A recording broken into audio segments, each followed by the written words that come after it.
Hello, fans, and welcome to This Day in Baseball, where we're going to bring you a full radio broadcast of today's game. And before we do that, I just want to thank Classic Baseball Radio, and there's a link in the notes where you can check out their full channel. They have many great radio broadcasts. And while you're listening to today's game, if you want to check out much more about the game and the players, look on the links below, and you're going to see links to player pages, the date the game happened, the year it happened, and the play-by-play. Enjoy the game, and check out the links while you're watching the game, and please don't forget to hit the subscribe button so that every time new content comes out, you're going to get that firsthand. And thank you again for checking out This Day in Baseball, and enjoy the game. The weatherman must be a great baseball fan. Pee-wee, a beautiful day. The temperature's 62 degrees. The ballpark's going to be jam-packed, of course. Gary Waslewski will pitch for the Boston Red Sox. Dick Hughes for the St. Louis Cardinals. And what a story this is. Waslewski, you know, was added to the Boston roster as a result of an injury. And his name is not even in the official World Series program. How about that, Pee-wee? Well, that is something, Harry. And, of course, Waslewski, he can get off to a good start. Gets over this nervous jitters at the start of this game. He could be a little rough because he throws a real good sinker. He pitches a whole lot like Lonborg. And, Harry, where have you been for the last 3 games? I missed you, Pee. We've been over on that other medium with our good friend Curt Flood. But what a World Series this has become. Remember when we left Boston, Pee? I said to you, I believe, and to our engineer, Joe Sterniello, and to our producer here, Len Dillon, our director, that we'd be back to Boston, and here we are. Yes, sir, and this Boston Ball Club, all year in the American League, they have fought back. They've been a tough ball club. You counted them out, like the win in the last 2 games on Saturday and Sunday against the Minnesota Twins. No one gave them too much of a chance winning those 2 games. No one has given them too much of a chance to win in the last 3 here. But we're back in Boston, Harry, and you can't tell what's going to happen. This broadcast is authorized under broadcast rights granted by the Commissioner of Baseball solely for the entertainment of our listening audience, and any publication, rebroadcast, or other use of the description and account of this game without the express consent of the Commissioner of Baseball is prohibited. Another thing about playing in a World Series, for example, I'm looking down at Jim Lonborg's been posing for pictures all day long. He's become a national hero. Just winning 22 games in the American League, I'm sure wouldn't have made him the hero that he is now as a result of winning 2 in the World Series with all that national exposure involved. Here the starting lineups being announced. Red Cheney's the manager of the Cardinals, has been introduced. Now Lou Brock will be playing left field, hitting 400 in the series, will be the leadoff man. Batting second in center field, hitting 150 in the series, Curt Flood. In right field, batting third, proving himself a competitive warhorse, as you would expect him to be, Roger Maris, hitting .316 in the series, and leads with 6 runs batted in. He'll be playing right field, hitting third. Orlando Cepeda, who's been held to a .150 batting average in the series, will be batting cleanup, playing first base. The catcher for the Cardinals, hitting .125 in the series, Tim McCarver. Playing third base and batting sixth with an average of .125 in the series will be Mike Shannon. At second base, fellows made 2 of the greatest defensive plays ever seen, but both in losing games, hitting .353, batting 7th at second base, Julián Javier. At shortstop, batting 8th, hitting a .167 in the World Series, Dal Maxfield. And the pitcher out in the right field bullpen, still getting ready, Dick Hughes. He's 0-1 in the series. He was 16-6 over the regular season with an earned run average of 2.67. For the hometown Boston Red Sox, the rest of the Cardinal squad is introduced en masse, and they've taken their position along the third base line. Now the Boston Red Sox will be introduced, starting with their manager, who, by the way, will be honored by the Boston Press Photographers Association in a dinner later this month. Dick Williams has been introduced and trots out to first base. Leading off for the Boston Red Sox, one of the stars in their victory Monday in St. Louis, at third base, hitting 125 in the series, Joe Boyd. At second base, hitting 400 in the series. In his first full season in the major leagues, batting second, Mike Andrews. In left field, starring in the series as he did during the regular season, Carl Yastrzemski. He's hitting .333 during the series. In right field, the man who put the Red Sox out in front in Monday's game, Ken Harrelson, playing right field, hitting .167, batting fourth. At first base, hitting fifth, batting .222 in the series, George Scott. In center field, the switch-hitting, hard-throwing, fleet-footed Reggie Smith, hitting .235 in this series. Batting seventh, playing shortstop, batting .071 in the series with one hit in 5 games, but playing brilliantly defensively, Rico Petrocelli at shortstop. The catcher, the only member of this team that starts who's been in the World Series before, hitting .167 in this one, Elston Howard. And the pitcher, 26-year-old, 6'4", 195-pound Gary Waslewski, who during the regular season won 2, lost 2 for the Red Sox, won 5, lost 6 for Toronto. The governor of Massachusetts, with whom we enjoyed a lobster dinner last night, John Volpe, he's in the commissioner's box. Commissioner Bill Eckert, John McHale, commissioner's assistant. Let's see who's going to throw out the first ball.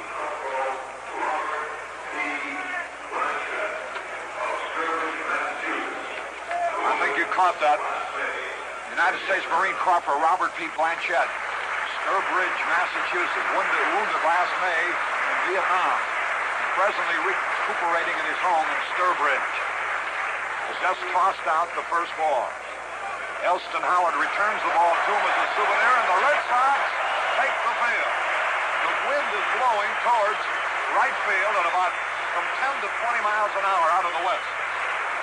So as the Red Sox take their positions, moving into the microphone to give you the play-by-play on the first portion of the ball game, the former great shortstop of the Brooklyn Dodgers, Curt Gowdy's partner on NBC's Game of the Week, and my good friend, Pee Wee Reese. Thank you, Harry. Gary Waslewski taking the mound, ready for his warm-up pitches, and while he's taking his warm-up pitches, we'll pause 10 seconds for station identification. KMOX-FM St. Louis. Earn 5% on savings certificates, the highest return on insured savings in the area. At the blue chip of the savings business, Community Federal. Back here at Fenway Park, the 6th game of the World Series. The big, tall right-hander starting for the Boston Red Sox. As Harry told you, he was not eligible for the series until Darrell Brandon, big right-hander, got hurt for the Red Sox. He was put on the eligible list 2 days before the series started. He pitched 3 fine innings in Saturday's game. He struck out 3, didn't walk a man, and they did not get a hit off of him. So Dick Williams, a manager for the Red Sox who likes to play hunches, said this is the best man he thinks right now that can beat this Cardinal ball club, so he started him. Pee Wee, an oddity, I think. You know, the team that scored first in each of the previous 5 games has won. Whoever scored first has gone on to win the ball game. And talking about scoring first, here is a fella that the Red Sox must keep off of those sacks. His name, Lou Brock. He has 8 hits in the series. He has scored 5 runs. He'll be followed by Curt Flood, Roger Maris, Gary Waslewski looking down at Lou Brock. Elston Howard giving the sign. Here is the pitch to Lou Brock. He tries to bunt one. down the third baseline. Looks like he held back on it. He held up on it. He thought he had caught Foy. Back a little bit, but Foy's about 3 steps in. Howard said something to Paul Pryor behind home plate, but it's ball 1. Here's the pitch. There's a ball hit off the left. Yastrzemski going over out in left field near the stands. Can he get it? Just missed it. He jumped up off on the side of the wall. Almost came up with that ball, Carl Yastrzemski. And he knows that wall like the back of his hand. He's been over there numerous times, I'm sure. Now that it counts as 1 ball and 1 strike on Lou Brock. Waslewski looks around at his outfield. He's a big, tall fella. 6'4", weighs 195 pounds. He's 26 years old. Here's the windup, the pitch. A curveball in there. Ball strike 2. And you'll be hearing that yelling all day. Well, let's see. Lou Brock walked away. How about that, Harry? Pee-wee, he thought that first pitch that you were undecided about, and which you had thought that he had tried to bunt, he too thought he had tried to bunt it, and he thought he was out on strikes. He had walked over. Paul Pryor, the plate umpire, must be a little bit embarrassed about that. Well, I guess I wasn't wrong, because Lou Brock thought he had bunted to the ball also. He started to walk away. Pryor called him back and said, there's only 2 strikes on you. No one else says a thing. 1 ball and 2 strikes. The windup, the pitch. That got him. Struck him out. Elston Howard caught the ball in the pickup, so he tagged Lou Brock. So the first batter that Waslewski faces, he strikes out. And that brings up Curt Flood. As I said, Waslewski pitches a lot like Jim Lonport. He has a sinker, curveball, fastball. Here's the pitch by Waslewski.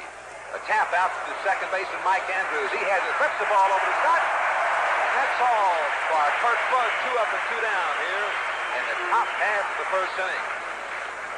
And that brings up Roger Maris. Roger Maris has had quite a series. He's had 1 home run, 6 runs batted in. 6 for 19. The outfield is pulled around to the right.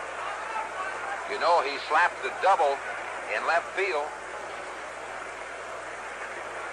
against Santiago over in Busch Stadium. He hits the ball where it's pitched. Here's the pitch by Waslewski. Swing and a miss. Strike 1.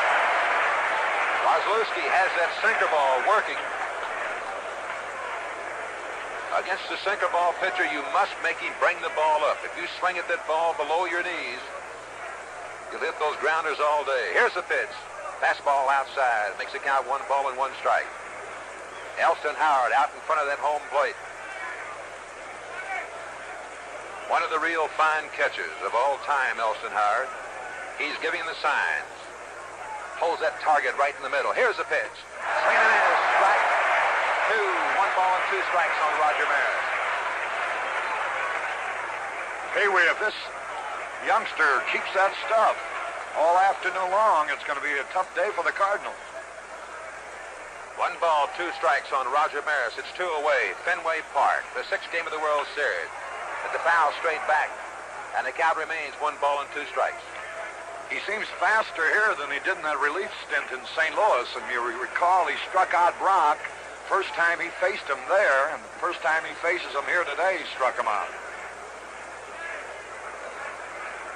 We're in the top half of the first inning. No score in this ball game. It's 2 away. The Cardinals at bat. Roger Maris. Waslewski taking a little time. Elston Howard giving him the sign. Into the windup. Waslewski. The pitch. Foul straight back on the screen. Maris hanging tough. Defensively for the Red Sox, Scott at first, Andrews at second, Petrocelli at shortstop, Foy at third. In left field, Yastrzemski. In center field, Reggie Smith. Right field, Ken Harrelson. The catcher, Elston Howard. And the pitcher, Gary Waslewski, and here comes the pitch right now. He struck him out. That's all for Roger Maris, and that's all for the Cardinals here in the top half of the first inning.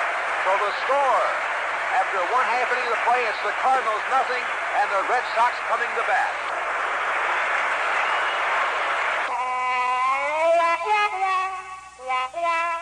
It's what's up front that counts.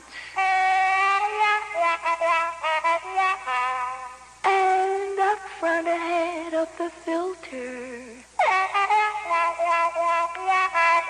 only Winston has the good taste that comes from Filter Blend. Filter Blend means fine tobaccos for the best taste yet. That's why Winston is America's largest selling cigarette. Winston's out front, because up front, only Winston has Filter Blend. Choice golden tobaccos specially selected for the best taste in filter cigarettes. Winston tastes good like a cigarette should. Winston. Carey with Pee Wee Reese at Fenway Park. Gary Waslewski, who had retired 9 Cardinals in a row in St. Louis in the 3rd game of the series, just retired the first 3 he faced here as the Cardinals went down 1-2-3. So now he has retired 12 men in a row as Joe Foy steps into the batter's box to lead it off for the Red Sox, Pee Wee. Okay, Harry. Joe Foy inserted in the lineup the last game over at St. Louis. He and Mike Andrews and Ken Harrelson back in there today. The first pitch by Hughes, low and outside, ball 1. On deck circle, Mike Andrews. He'll be followed by Carl Yastrzemski. Fenway Park, the 6th game of the World Series. Dick Hughes not take too much time. That ball is popped up. Second baseman Javier underneath it, calls for it and takes it for out number 1. So Joe Foy, starting off for the Red Sox here, pops up. That'll bring up Mike Andrews. Andrews 2 for 5 in the series, 400. Real fine second baseman. This is the 64th World Series. The American League teams have a 38-25 edge in the series competition. But the National League has won 8 of the last 13 series. Of course, the National League got clobbered last year. Mike Andrews, first pitch, outside, ball 1. The Baltimore Orioles beat the Dodgers 4 straight games. Hughes pitching to Mike Andrews. The count, 1 ball and no strike. Hughes looking down, he's catching McCarver. Here's the pitch. Ball hit hard out of left field. Lou Brock going back for the scoreboard and takes it right in front of the scoreboard for out number 2. That ball was hit right on the nose. The wind is blowing towards right field. It'll hold up the ball hit towards left. Carl Yastrzemski gets a nice hand. He deserves it. Yastrzemski has 2 home runs in the series, batting .333, 6 for 18. Remember, it was Yastrzemski hitting a home run to break up a 0-0 pitching duel. Hughes first pitch to him. Fastball in there, strike 1. Off Dick Hughes. It was Hughes against Lonborg in the 2nd game of the series, and Yastrzemski hit a homer to put the Red Sox into the lead 1-0 in the 4th inning. 1 strike on Yastrzemski. Hughes looking down at McCarver. McCarver giving the sign. Here's the pitch. A changeup. It's outside. 1 ball and 1 strike. They try to keep the ball away from Carl Yastrzemski. He used to hit a lot of balls out toward that green monster left field. Here's the pitch. Fastball, low and outside. Ball 2. But this year, he did a lot of pulling. It was quite successful. He hit 27 home runs at Fenway Park and 17 on the road. Here's the pitch. Grounder. It's a foul ball. Cepeda, the first baseman, up with it, flips the ball back to Hughes. 2-2 defensively for the Cardinals. Cepeda at first. Javier at second. Maxwell at short. At third, Mike Shannon. In left field, Lou Brock. In center field, Curt Flood. In right field, Roger Maris. The catcher, Tim McCarver. And the pitcher, Dick Hughes. The count on the hitter, Yastrzemski 2-2. Here's the pitch. Foul right straight up here, Bus. Everything all right, Harry? Don't worry, Pee Wee, I'll protect you. Count is 2-2 on Carl Yastrzemski. Dick Hughes, the winningest pitcher for the Cardinals this year. He won 16 games and lost 6. Yastrzemski holds that bat high. Here's a pitch for Hughes. Inside. Makes the count 3-2. That was a curveball. McCarver massaging that ball. Flips it ball back to Hughes. Hughes is about the same size as Waslewski. A little bit heavier. He's 6'3", weighs 200 pounds. Here's the pitch. Yastrzemski pops it up. McCarver looks at it. Back in the stands, no chance. Hughes. Excuse me, Pee-wee. Yastrzemski's had a couple of real good pitches to hit, but has fouled them off. I think he would like to have that one back. I think so, too. Hughes does not take a wind-up. He just holds the glove right in front of him, as he's doing right now. Gets his sign. Yastrzemski's backs out of there. Paul Pryor of the National League, the umpire, behind home plate, calls sign. Holding that hand up in the air. Yastrzemski back in the box. Little jittery. Hughes just standing out there holding the glove. Here's the pitch. And it's fouled straight back. A good fastball inside part of that plate. It's 2 away. The count is 3-2 on Yastrzemski. We're in the bottom half of the first inning here at Fenway Park. St. Louis failed to score in the top half of the first inning as Waslewski looked great. He struck out 2 men. Hughes. Count of 3-2 on Yastrzemski. Here's the pitch. A changeup. Grounder to Cepeda. Ball gets by. Out into right field. Yastrzemski may go for 2. No, he makes a big turn at first base and back in there.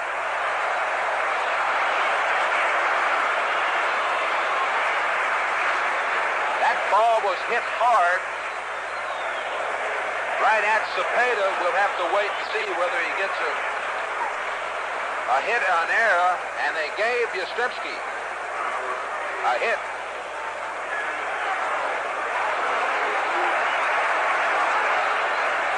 And that brings up Ken Harrelson, talking to Harrelson before the game started. And Bobby Doerr, the batting coach for the Red Sox, they have moved Harrelson up on the plate. He's gotten a little bit closer to his work, and he says he may break loose today. Let's see what happens. Dick Hughes flips the ball over to Cepeda at first.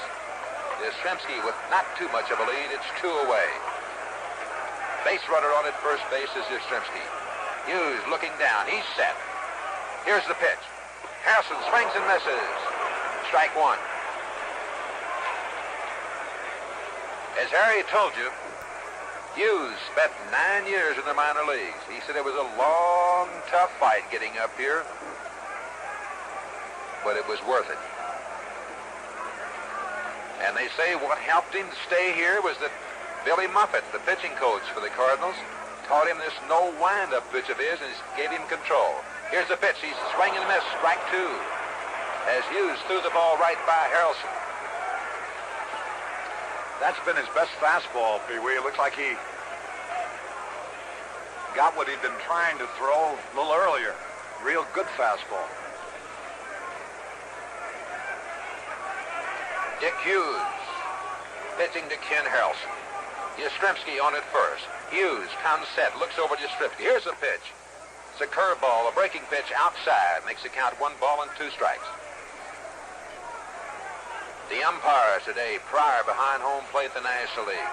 At first base, Stevens. At second base, Al Barlick. At third base, Umont. Down the lines, Barlick, Donatelli at left field. There goes the runner. It's a little tap foul down the third baseline. Yastrzemski going back to first. Down the right field line, it's Ed Runge. Count remains 1 ball and 2 strikes on Ken Harrelson. In this series, he has 1 hit in 6 times at bat. You remember correctly, he drove in the first run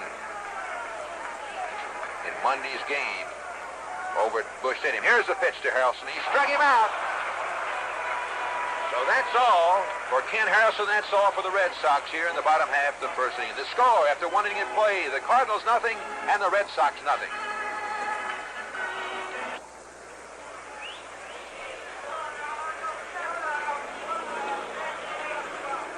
the top of the second. Orlando Cepeda, who's been stopped cold by the Boston pitching staff.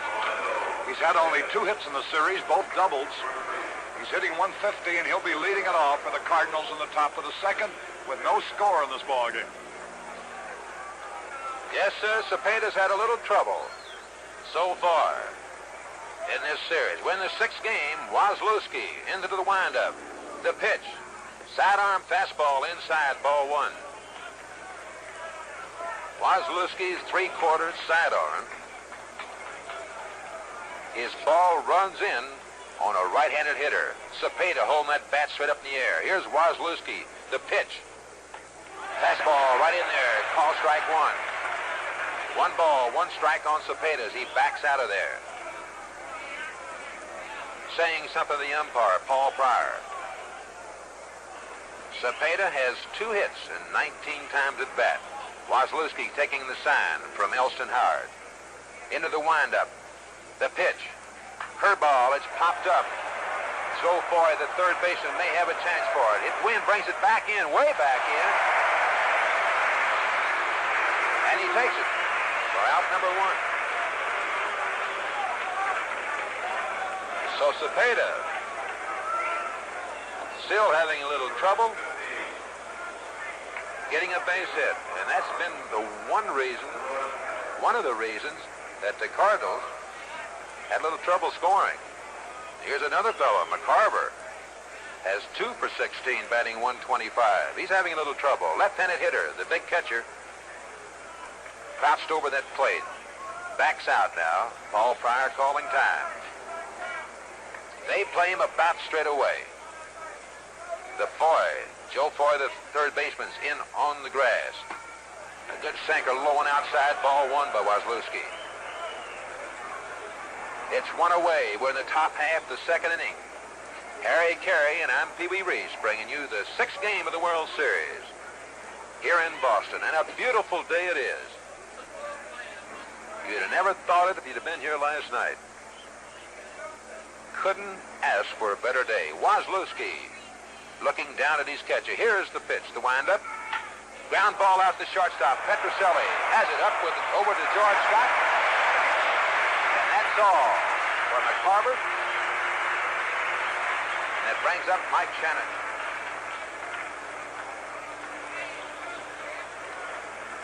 Mike Shannon. He has 4 for 16. Has 1 home run.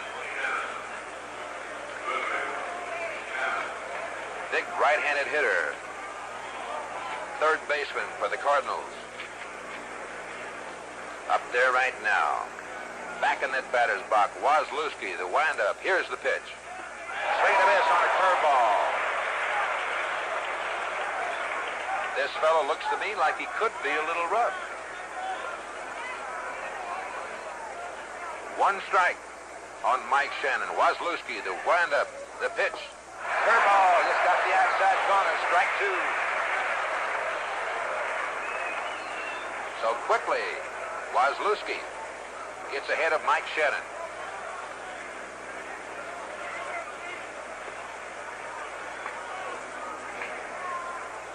The infielder moved back a little bit more now with 2 strikes on Shannon, especially Joe Foy at third base. The 0-2 pitch to Shannon. Here it is. Sidearm curveball just missed. 1 ball and 2 strikes. The on-deck circle, Julián Javier. He's had quite a series. Into the windup, Waslewski. The pitch. Curveball missed outside. 2 balls and 2 strikes.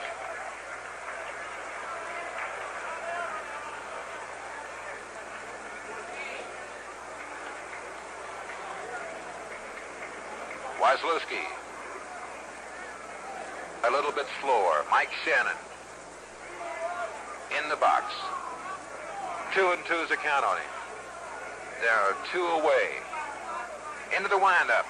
The pitch by Waslewski. A grounder out to shortstop. Petrocelli up with it. The long throw over to Scott. And that's all for Mike Shannon.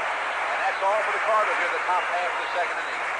No runs, no hits, or nowhere. So the score after 1.5 innings of play, It's the St. Louis Cardinals, nothing. The Boston Red Sox, nothing.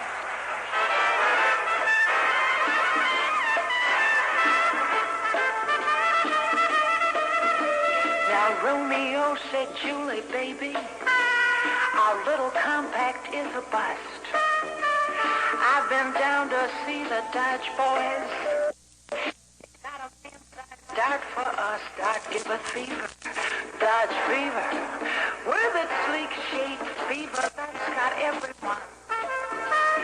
Fever, you're gonna love it.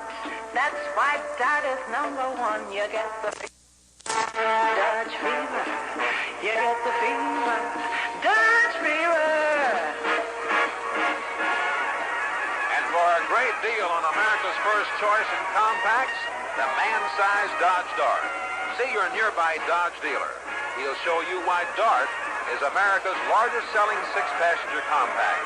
And with his great Dart deals, he's going to keep it there.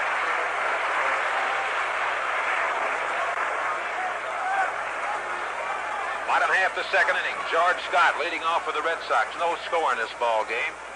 One hit. Carl Yastrzemski has one for Boston. Scott batting .222. The first pitch by Dick Hughes in there. Strike one.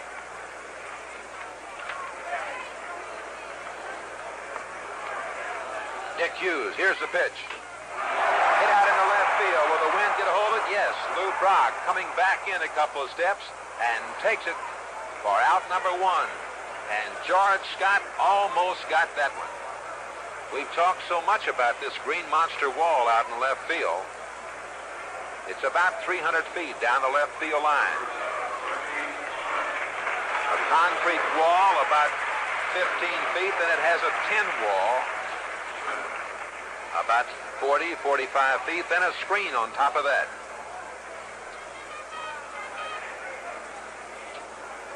Made a lot of pitchers come up with a sore arm when they see this short left field fence. Reggie Smith is a hitter. He wants to look at the ball. Paul Pryor throws it out. So it's one away. Brings up the center fielder, Reggie Smith. One away. Batting left-handed against the right-hander Dick Hughes. Here's the pitch to Reggie. Fastball a little bit too low. Ball one. McCarver bouncing around behind home plate.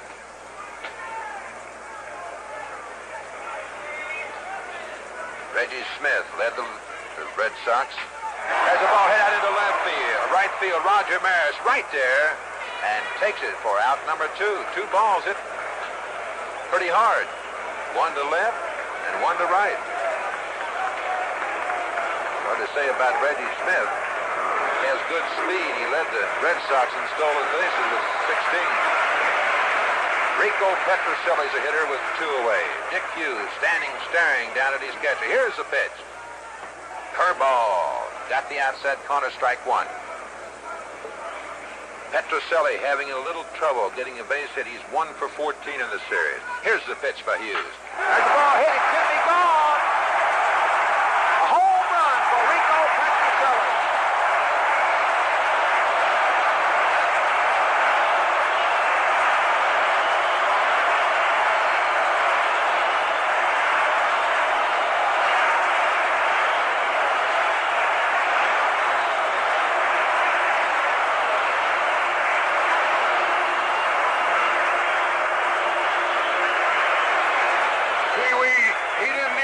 Left field fence on that. That would have been a home run in any park in America. He really pounced on it. That brings up Elston Howard. Still two away. Dick Hughes first pitch to him. In there, call strike one. And you are so right, Harry. That could have been, as I've said so many times, that would have been a home run in any park. Yellowstone Park. Elston Howard tries to check his swing. Gets a piece of it, strike two. Petrocelli could have been a slider, Harry, and he really creamed it. It was up. Those shortstops like to hit that high pitch. The 0-2 pitch to Elston Howard. Broke his bat. One hopper to Javier. Over to Cepeda. And that's all for Elston Howard, and that's all for the Red Sox in the bottom half of the second inning. But they came up with one run on one big hit. And the score after 2 innings of play is the Red Sox 1 and the St. Louis Cardinals nothing. Boy, My name is Homer Mittens, and I want to tell you about a funny thing. You see, I'm a man, and I have these habituals I do every morning. Open my eyes, stretch, get out of bed, things like that. I do them every morning. And another thing I do, I shave, because I find tends to make my face less hairy. So anyway, one night I see this commercial on television for the Gillette Super Stainless Blade. You know, with the miracle plastic coating on the edge. And here's the funny thing, see? They call it the spoiler, because once you try it, you're supposed to get spoiled. Well, you know, I'm a grown man. I don't have tantrums and things like that. So anyway, I buy a pack and I bring them home that night. I don't shave at night, because that's not one of my habituals. But the next morning, I go into, can I say bathroom? I go into the bathroom, and I shave with them. And you know what? It really is great. And I really can't go back to my old way of shaving. But to say I'm spoiled, come on. I'm merely an astute judge of shaving apparatus, if you know what I mean. We've had 2 innings of this ball game. The Red Sox 1 run, 2 hits, no errors. The Cardinals nothing across. They haven't had a man reach base. I mentioned before the game, Pee Wee, that previously in this World Series, the team that scored first went on to win each game. The Red Sox have scored first today. Will that hold up? I was just thinking, Harry, you trying to tell me something? Oh, that's been true. Seems like the team that gets out of that gate first, they seem to be the winner. Waslewski has looked great, too. Retired 6 men in a row. Struck out Brock in the first inning and Maris. That's Cepeda to pop up to Foy at third. McCarver and Shannon both grounded out to Rico Petrocelli, the shortstop. We're going to the top half of the 3rd inning, and here's a fellow that's had quite a series. Made a couple of great, outstanding plays. Out at second base. He has 6 for 17, batting .353. Julián Javier. He'll be followed by Dal Maxwell, the shortstop, and the pitcher, Dick Hughes. Waslewski into the windup. The pitch to Javier. Curveball hit out into left field. That ball could be off the wall. Yastrzemski back there. It is right off the top of the wall. Yastrzemski cannot pick it up. Javier into second with a stand-up double. That didn't miss being a homer by more than an inch or two, Pee Wee. It hit right on the very top of the green monster, as it were. Another couple of inches higher, and then it had to hit the screen. Yes, sir. It almost scraped that screen on top of the green monster. That was very close to being a home run. So Javier keeps it going. It's his 7th hit in the series, the first hit in this ball game, by the way. A double by Javier. Starting things off here in the top half of the 3rd inning for the Cardinals. Maxwell, the little shortstop's a hitter. Let's see if he tries to hit the ball to right field to get Javier over to third. Javier likes to run and can run. Waslewski checking Javier at second. Here's the pitch. Ball to shortstop. Petrocelli up with it over to George Scott, and Javier had to hold it at the bag. Maxwell grounding out 6-3. And this is one thing here that the Cardinals very seldom do. They usually make those little fundamental plays, like hitting that ball to the right with a runner on second and no one out. Especially a fellow like Maxwell, who's made a career out of hitting the ball to right field, but I think Waslewski just fooled him with a pitch in on his hands, and he couldn't hit it over there. Instead wound up pulling the ball to the shortstop. Dick Hughes, the hitter. It's one away. Javier down at second. The pitch. A good cut. No contact. Strike one. Yeah, it looks pretty easy sometimes just to hit that ball to right field, but it ain't. No runs. 1 hit for the Cardinals. For the Red Sox, 1 run and 2 hits. We're in the top half of the 3rd inning. 1 away. Waslewski looks back at Javier at second. Petrocelli breaks in back of him. Back over in his position. Here's the pitch. Fastball in there. Call strike 2.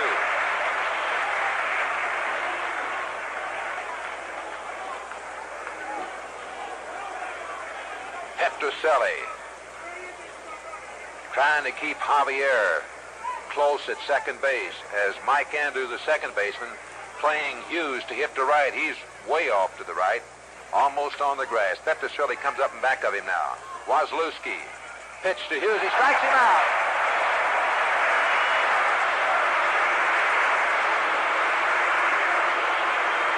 So that's the third strikeout for Gary Waslewski as Dick Hughes has a good ripple of that bat, but didn't make any contact. Lou Brock struck out his first time. He wants to take a look at the ball. Elston Howard gives it to Paul Pryor. They throw it out.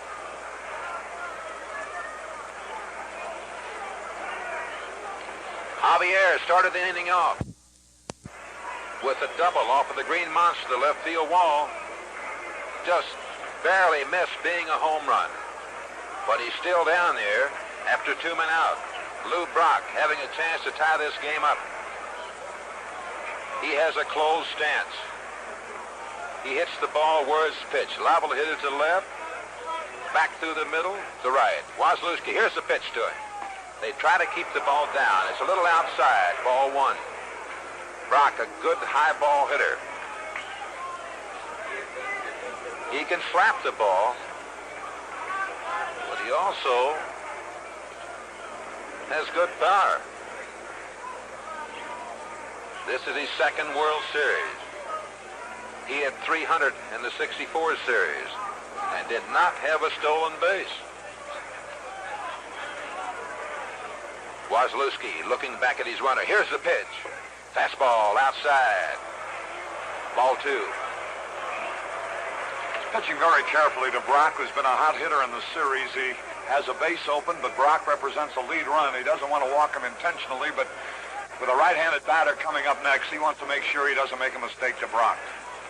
That's right, and that right-handed batter had a real good year. He had 335, but in the series, Curt's having a little trouble. So I imagine Waslewski would rather pitch to Flood than he would to Brock right now. As Harry told you, he's pitching rather carefully right now to Brock. The count, 2 balls and no strikes on him. Waslewski, here's a pitch to Brock. A grounder, can he get to it? No, sir, it's a base hit out into right field. Here comes Javier in to score the tying run. As with a count of 2 balls and no strikes on him, Waslewski comes in there and Brock gets a base hit.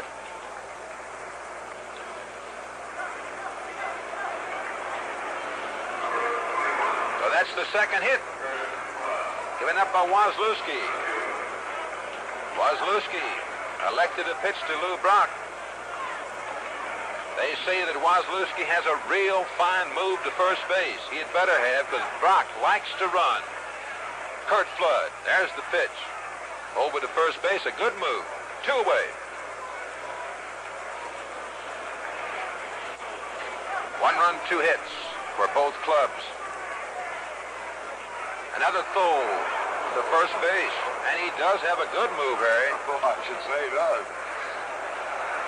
That's Brock's 9th hit of the series. He leads all hitters in total hits, but it was his first run batted in. Pee-wee.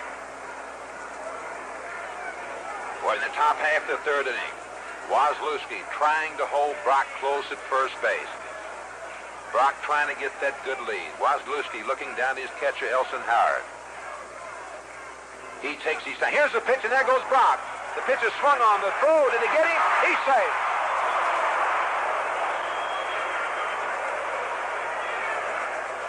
He now has had 4 stolen bases, 9 hits, 5 runs scored, 1 run batted in. He's got a pretty good chance to be the star of the series. And he was your pick at the start of it, wasn't he? I had that in mind. It's nice of you to bring it up, Pee-wee. Okay, Harry. Lou Brock, after Waslewski making a couple of quick throws over to first base to try to hold him there, he took off the first time he went home, and he's down at second with a stolen base. KMOX, The count on KMOX Flood, FM, St. 1 Louis. strike. The game is all tied up, 1-1. Waslewski looks back at Brock. Base hit out into left field. They may have a chance. Yastrzemski up the ball. Here comes the throw. Can they get him? He's safe. There was a ball that was hit hard in the hole on the ground out to Yastrzemski. in left field. Now Brock, as you know, has tremendous speed. Yastrzemski has one of the best throwing arms you'd want to see. He charged that ball, but they could not get him. As Lou Brock came in there head first. He's the only man that would have scored on that play. That's how fine a play Yastrzemski made. He almost had him at the plate. Anybody but Brock would have been out. I believe you're right. Curt Flood on at first base to throw over there. Not in time. Roger Maris is a hitter. Waslewski's pitch to Roger Maris. Base hit out into right field. Curt Flood making the turn. Will he go to third? Yes, sir. Here comes a throw by Harrelson, but not in time to get Curt Flood as the ball is cut off at second base by Petrocelli. It's 2 away. Orlando Cepeda up there right now. He popped out to the Joe Foy at third base. His first time up. Waslewski's pitch to him. Curveball outside. Ball 1. Brock single, Flood single, Maris single. Here's the pitch to Cepeda. The grounder down to Joe Foy at third. Up at the ball, one-handed. The long throw over to George Scott. And that's all for Cepeda. And that's all for the Cardinals here in the top half of the third inning. But they came up with 2 big runs. So the score after 2.5 innings of play, it's the St. Louis Cardinals 2 and the Boston Red Sox 1. We're going to the bottom half of the third inning. Gary Waslewski, the first hitter for the Red Sox. The Red Sox trail by a score of 2-1. Dick Hughes, first pitch to Waslewski, swung on and missed, strike 1.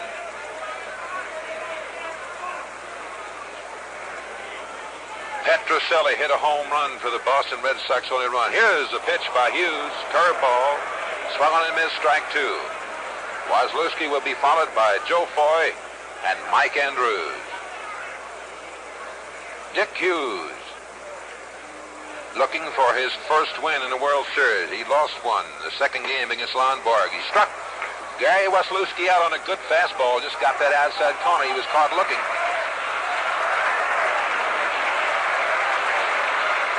That's the second strikeout for Dick Hughes. Brings up Joe Foy. He popped up his first time to Javier. Hughes does not take too much time on the mound, as we've said. McCarver giving him the signs. He just stands there with that ball in his glove. Does not make too much of a move. Here's the pitch.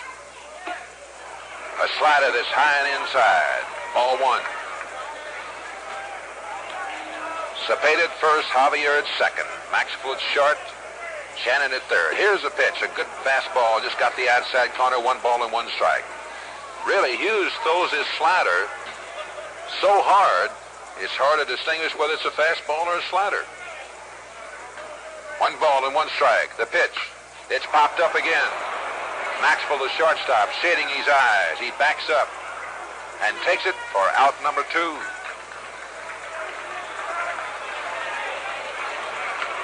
Joe Foy popping out to Dal Maxwell. The Cardinals have 4 hits and 2 runs. The Red Sox have 1 run on 2 hits. Mike Andrews hit a line drive to Lou Brock in left field his last time up. Here's the pitch. It's outside, ball 1. A breaking pitch. 1-0's the count on Mike. They play him straight away. He chokes up on the bat. The pitch by Hughes. It's popped up. Mike Shannon at third over Tim McCarver. Shannon calls for it in foul territory and takes it for the 3rd out. So that's all for Andrews, and that's all for the Red Sox here in the bottom half of the 3rd inning. No runs, no hits, no errors, no one left on base. The score after 3 innings of play, the Cardinals 2 and the Red Sox 1. Most of us enjoy watching the strategy of these World Series managers. When one of them sends up a left-handed pinch hitter, the other's just likely to counter by waving a southpaw to the mound. For every move, there's a counter move, right? Well, you know, it won't be long now before winter makes its move, and all of us are going to have to meet it. And when ice and snow cover the road, the safest counter move you can make is B.F. Goodrich's Trailmaker Silvertown Snow Tires. Trailmakers give your car real digging power. The deep biting edges digging deep to keep you going. The 4-ply nylon card construction means many winners of safe driving miles. BFG Trailmaker Snow Tires can be yours for no money down. And installation is free too. If you need extra traction, you can get your Trailmakers with steel safety studs. So don't be outmaneuvered by snow and ice. Stay on top of winter with Trailmaker Silvertowns from your B.F. Goodrich store or dealer. Well, we're going to the top half of the 4th inning, and it gives me a great deal of pleasure to bring this fellow back into the mic. He's always does a professional job, and he has done for many years. He's been the voice of the Cardinals since 1946. I know you enjoy listening to him, my friend Harry Carey. Come on in, Harry. Thank you very much, Pee Wee, and hello again, everybody. Tim McCarver will lead it off as we go into the top of the 4th. The Cardinals are out in front 2-1. 2 runs, 4 hits, no errors for the Redbirds. 1 run, 2 hits, no errors for Boston. A capacity crowd, of course.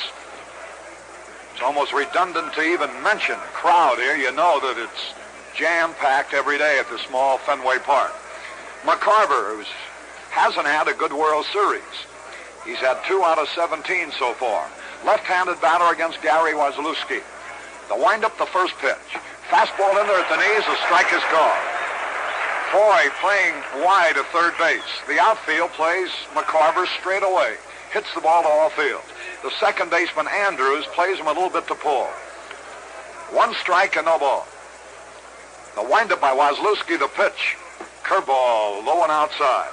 That evened it up with a ball and a strike. Nobody on, nobody out, top of the 4th. Cardinals out in front, 2-1 in the 6th game of the World Series. Waslewski gets his signal. Rangy right-hander delivers. Ground ball to the first baseman, Scott. He gobbles it up, races to the bag, easy out. 1 gone, and the Red Sox clipper that ball around. Gary Waslewski, who was born in Meridian, Connecticut, now lives in Kensington, Connecticut. Attended the University of Connecticut for a year. Originally signed with the Pittsburgh organization. Was drafted by the Red Sox from the Pirate organization after the '64 season. This is 8th year in professional baseball. Mike Shannon, the batter, 1 out and nobody on. The pitch to him is a fastball, high and tight.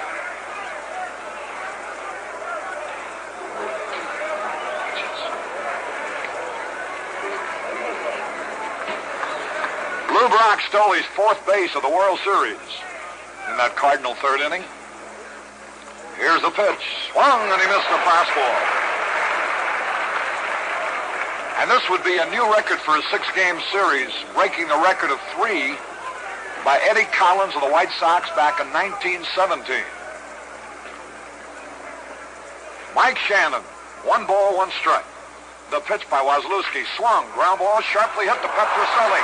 Knocks it down, picks it up and throws. Safe. Let's see how they're going to call that. Oh, it's hit very hard at Petrocelli. It's an error. An error charge to Rico. An excusable error on that one because that ball was hit like a shot. So with 1 out, the Cardinals have a base runner, and here's Julián Javier, who started that 3rd inning with a double off the top of the left field wall that missed being a homer by no more than a couple of inches.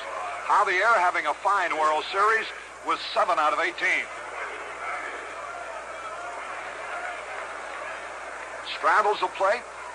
That's the kind of hitter, if you make a mistake on him, he's a home run threat. He can hit the ball a mile.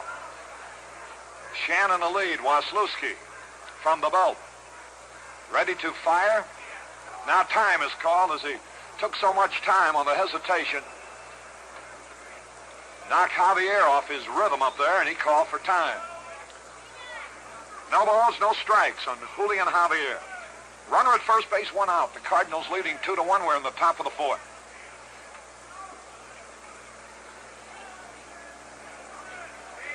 Waslewski taking a lot of time. Glances off the shoulder. Here's the pitch. It's in there for a strike call. Sidearm fastball. Waslewski, you'd figure, would be very tough on the right-handed hitters. He sort of wheels from the side, has a good sinking fastball. Throws a pound ball, too, as his change of pace. There's Shannon the lead, 1 out. The pitch. Low and outside. That evens it up at a ball and a strike. Javier, who hit .281 during the regular season with 14 homers, drove in 64 runs. In this series, he's hitting around 400 with 7 out of 18.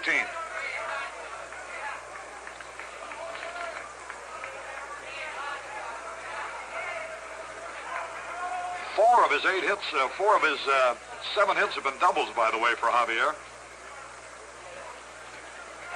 He leads in the series in doubles with 4. He comes over to dry his hands off as Waslewski seems to be getting in his hair a little bit with his the delayed style of pitching. Harry, I believe that Javier kept checking with the coach at third base there, Joel Schultz. They may see something come on. I know Javier can handle that bat. They may have a hit and run on here. If it's a ball here, I wouldn't be a bit surprised to see Shannon take off. He pitches out. He must have had the same thought in mind, Pee-wee. And his ball, too. 2 balls and a strike. 1 out and 1 on. Ball game in the 4th inning. They want to look at the baseball. The plate umpire, Paul Pryor, examines it and tosses it back to Waslewski. Nobody ever threw a spitball in a World Series, did they? Never happened. 2 balls and a strike. Shannon, the lead off first base. Scott holding him there. Waslewski whirls and throws over there, but he's safe, standing up. 2 balls and a strike. Dick Sisler coaching at first base. Joe Schultz at third base. Cardinals leading 2-1. We're in the top of the 4th. The outfield playing Javier straight away. There's the pitch. Popped up. In foul territory, Joe Foy, the third baseman, and makes the catch, actually in fair territory. So Javier pops to Foy. He had a good pitch to hit that time, but popped it up. So with 2 out, down Maxfield, the shortstop. You know, Rico Petrocelli, I guess he wouldn't mind if Hughes pitched every day. He's had 2 hits in the series, and both came off Dick Hughes. He's driven in 2 runs in the series, and both were driven in against Hughes. It was Petrocelli's home run that started the scoring today. Here's Maxfield. Likes to hit to the opposite field. Throw to first, the runner is back. Maxfield is a hitter the Cardinals like to hit and run with. But with 2 out and the pitcher coming up next, not much probability of that. A lead by Shannon and the pitch. Fly ball, deep center field. Reggie Smith back. He's there and he makes the catch. Over his shoulder, a beautiful play in deep center. And so it's no run, no hits, 1 error, 1 left. We go into the bottom half of the 4th inning. The score remains the Cardinals 2, the Red Sox 1.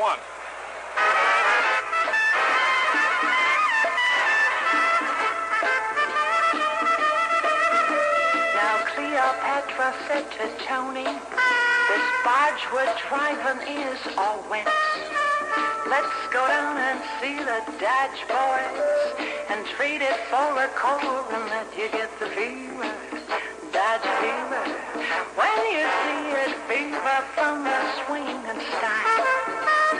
Fever! 1968 Coronet. It's a whole new style. Lively, whipping. Inside is tall, wide room and deep comfort. 68 Coronet. The lively, low-price cure for Dodge fever. See it at your Dodge dealers now. We're going into the bottom of the 4th. It's 2-1. The scoring started with 2 out in the 2nd inning when Rico Petrocelli lined a savage home run off the left field screen. A home run that would have gone out of any ballpark. Then in the 3rd, Javier led off with a double that just missed being a homer.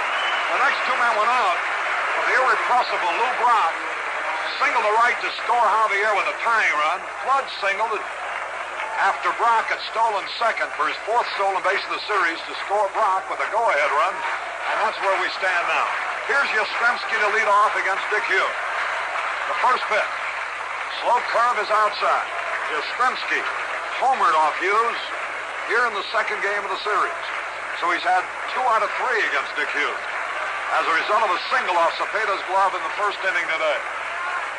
Bottom of the 4th, 2-1 St. Louis in the 6th game of the World Series.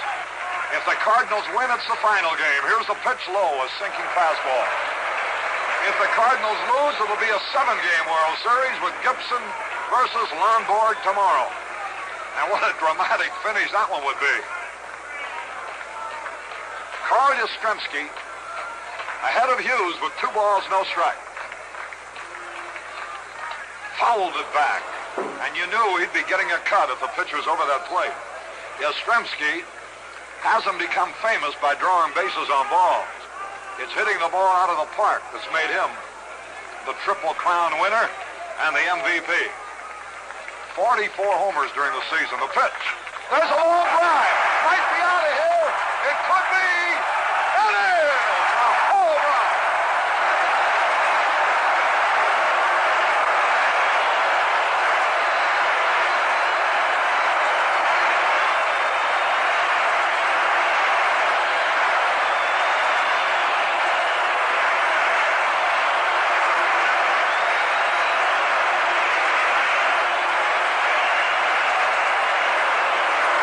Yastrzemski hit a long drive.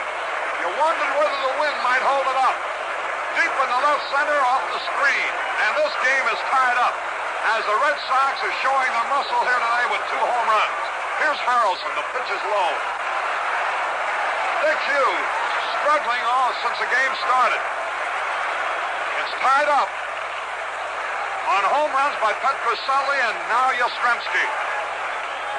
And both home runs were well kissed. Ken Harrelson fanned his first time up the pitch. There's a long drive, deep left center, way back is Flood and Brock. Flood's calling for the ball at the 379 mark, and he has it. Harrelson fly deep to Flood. Now there's one that the wind had a hurt.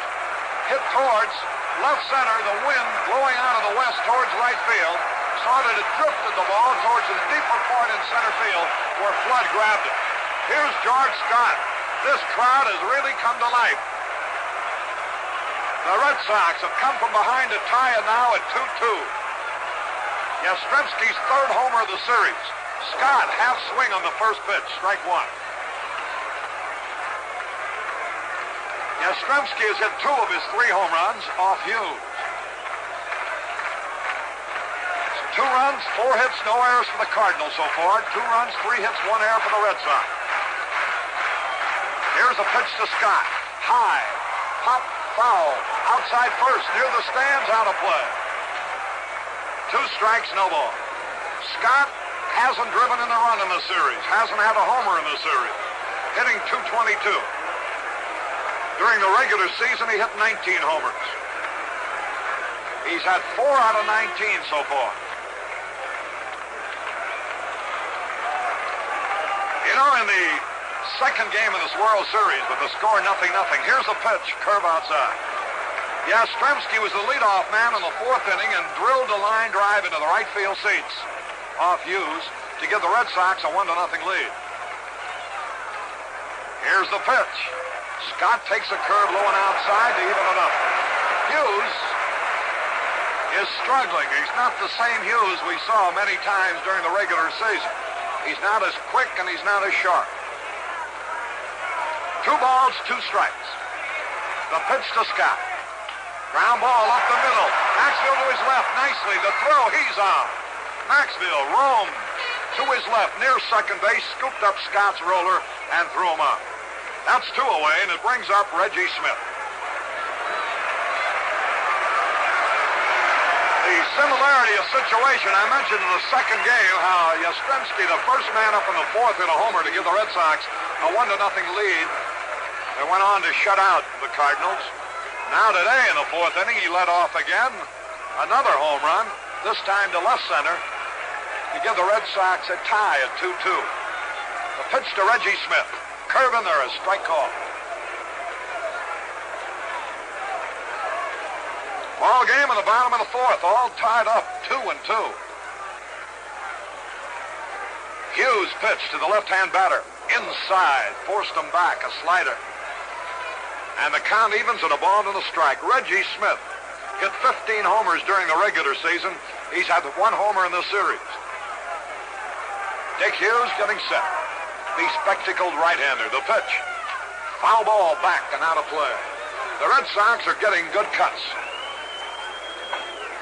The Cardinals scored 2 runs with 4 hits in the 3rd inning. A leadoff double by Javier, then 2 outs, singles by Brock, Flood, and Maris.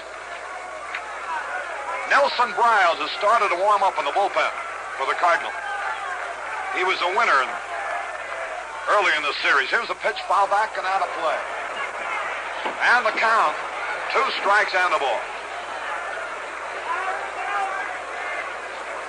Briles, you know, won the 3rd game of the series, 5-2 over the Red Sox. Reggie Smith digging in. Now Hughes is set. Here's the pitch. Change of pace, swing on, a long drive. Might be out of here. It could be. It is a home run.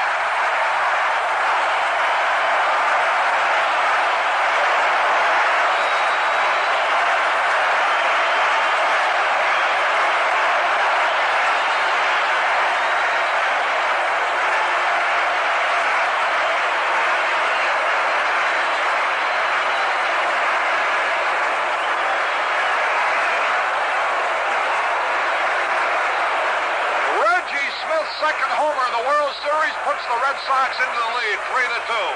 An off-speed pitch that he pulled right down the line. And here's Petrocelli. The pitch. He swings with a curve, and if he'd have hit that one would have gone out of here. They're getting some cuts at Hughes. They've hit 3 homers. And they lead 3-2. Each team now has had 4 hits. The pitch by Hughes. Curveball outside. Nelson Briles working in the bullpen. And I would imagine the reason he hasn't come in is because Hughes is due to be the first batter up. Here's a pitch swing on, there's a long drive. It might be out of here. It is a home run.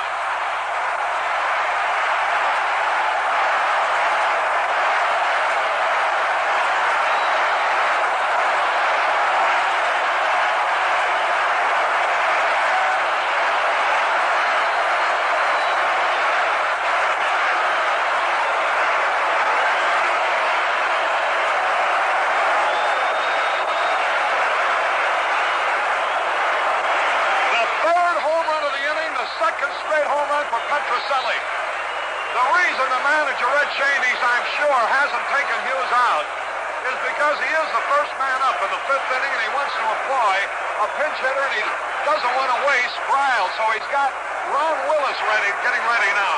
Here's Red coming out slowly. And as he walks out, we'll pause 30 seconds for station identification. Hi, this is Bob Richards. You know why the Cardinals made it into the series? Not because they were lucky. They got to the top the same way we all do, with hard work. And no matter who you are, that takes plenty of energy. The kind you get in Wheaties, with its protein, wheat germ, natural sugars, vitamins, and iron. It's a great-tasting, energy-packed way to start your day. So give them a try. Wheaties, Breakfast of Champions. KMOX, KMOX-FM, St. Louis. With Pee Wee Reese, this is Harry Carey at Fenway Park. And these Red Sox fans, as rabid as there are in the world, have really had something to cheer about. With the score 2-1 going to the bottom of the 4th, Yastrzemski led off with a long home run against the left center field screen. After the next 2 men went out, Reggie Smith, with a count of 2 strikes and a ball, I believe it was, hit an off-speed pitch that he pulled right down the line into the right field corner. The shortest distance home run I guess you could hit.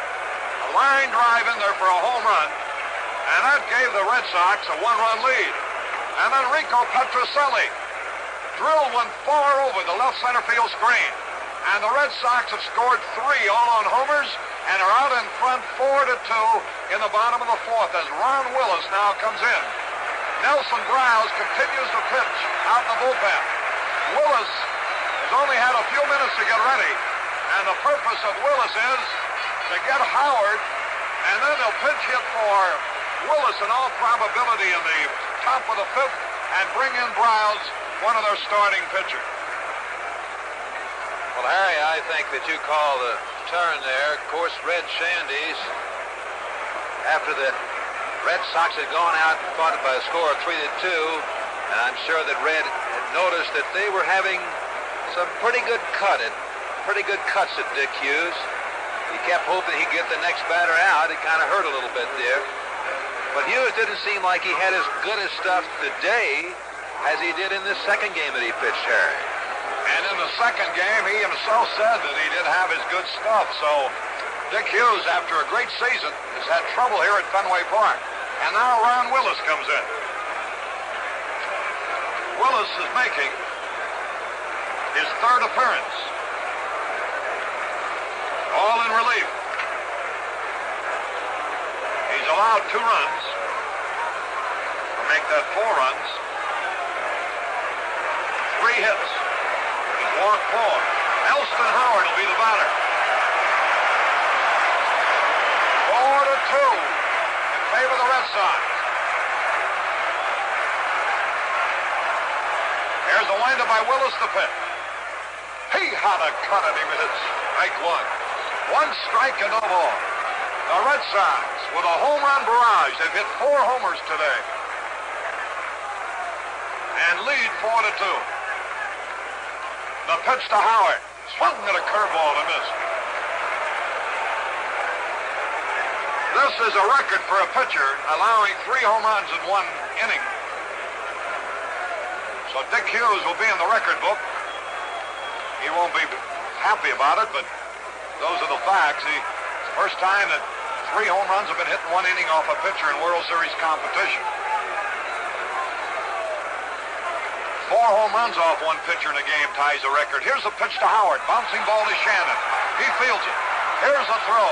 In time to retire the side. Well, what an inning the Red Sox had. 3 runs on 3 home runs. No errors, nobody left. And at the end of 4, the score, Boston 4, St. Louis 2.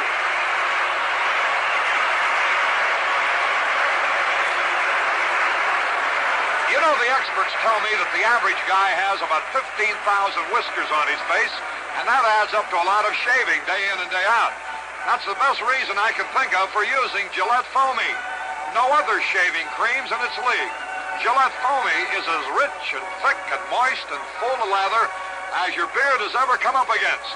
And there's a mountain of shaving comfort in every can. No wonder it's the #1 choice among men. So remember, nobody makes a lather like Foamy.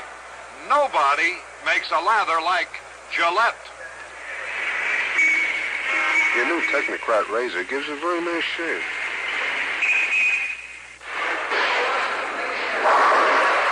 Crazy about not having to handle razor blades since I got your Tectonics razor. Mr. Montgomery, please come to the wheel. I like the light feel of your Technonic razor. The hard-pronouncing, easy-shaving Gillette Techmatic. Ask your face about it. We're going to the top half of the 5th inning. We'll have a pinch hitter for Ron Willis. Ed Spezio out in the on-deck circle. And Harry, the way these balls have been hit here today, see, there's 5 hits for the Red Sox, 4 home runs. The Cardinals have 4 hits. That's kind of the way I thought this series would be when it started. Everybody thought it would be a hitting series. It's turned out to be a pitching one so far up until today, and now they've broken loose. And here's Eddie Spezio coming out as a pinch hitter. 26-year-old utility infielder. Right-handed batter. His first World Series appearance. Spezio takes a fastball high. 3 home runs in 1 inning off a pitcher, Dick Hughes, is the World Series record. 4 home runs in a game off 1 pitcher ties a record for home runs allowed. 5 home runs in 1 series off Hughes ties a record. Here's Spezio taking the strike over the outside corner. Lou Burdett held the record at 5 with the Braves in 1958. Now Hughes has tied that. Charlie Root with the Cubs and Gene Thompson with the Reds allowed 4 in one game. And Hughes tied that. Here's the pitch. Spezio fouls it back. And Hughes set a record allowing 3 home runs in one inning. Eddie Spezio leading it off, 2 strikes and a ball, the 6th game of the World Series, and the Red Sox are leading 4-2. If they hold that lead, it means it goes to the decisive game tomorrow with Gibson pitching against Lonborg. Here's the pitch on the way to Spezio. Hot shot on the ground to Foy. He's got it. Here's the peg to first base. Easy out. Spezio hit the ball sharply, but right at Foy. That's one gone, and it brings up Lou Brock. He drove in his first run of the series in the 3rd inning with his 9th hit of the series. He stole his 4th base in that inning. But the Red Sox pounce on Dick Hughes. Elston Howard's going out to talk to Waslewski. And he's probably saying, I don't care what you throw, just keep him off base. Brock has been a standout in the series, but so has Yastrzemski.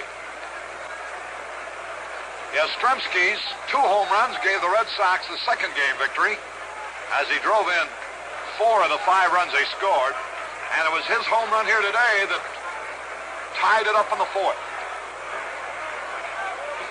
Here's a pitch by Waslewski. Fastball strike over the outside corner. And Lou Brock didn't like that. Looked back at Paul Pryor. 1 man out, nobody on base. The ball game in the 5th. Red Sox leading 4-2. Here's a pitch. Ground ball to the first baseman's got it. The pitcher covers the toss. He's out. A spectacular play.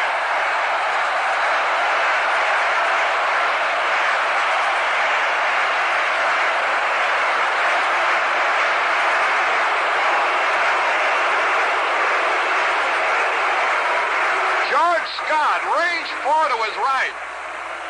Looked like he may have made a bad decision going after the ball, that he would not be able to reach it. Whereas the second baseman, Andrews, you thought perhaps might get to it. But Scott made a sparkling backhand stop and perfect throw to Waslewski, who was quick covering, and Brock is retired. That brings up Flood. Boy, an exciting ball game here today. 2 men are out. We're in the top of the 5th. Red Sox leading 4-2.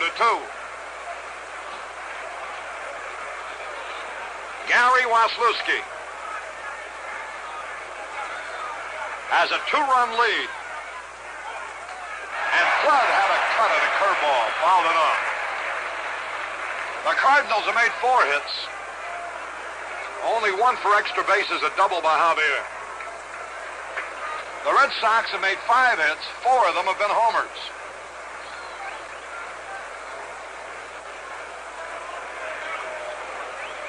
Curt Flood waiting. Now the sign. Waslewski, built like Jim Lonborg, tall and rangy, and equally handsome. The pitch. Foul back. And he's in the hole, strike 2. Curt Flood drove in a go-ahead run in the 3rd. Run that gave the Cardinals a 2-1 lead. But the Red Sox, with their home run barrage, a record-breaking home run barrage, by the way, in 1 inning for World Series competition, have taken the lead 4-2. 2 men out, nobody on base. Flood the batter. 1 out of 2 in this game. 4 out of 22 in the series. Curveball outside.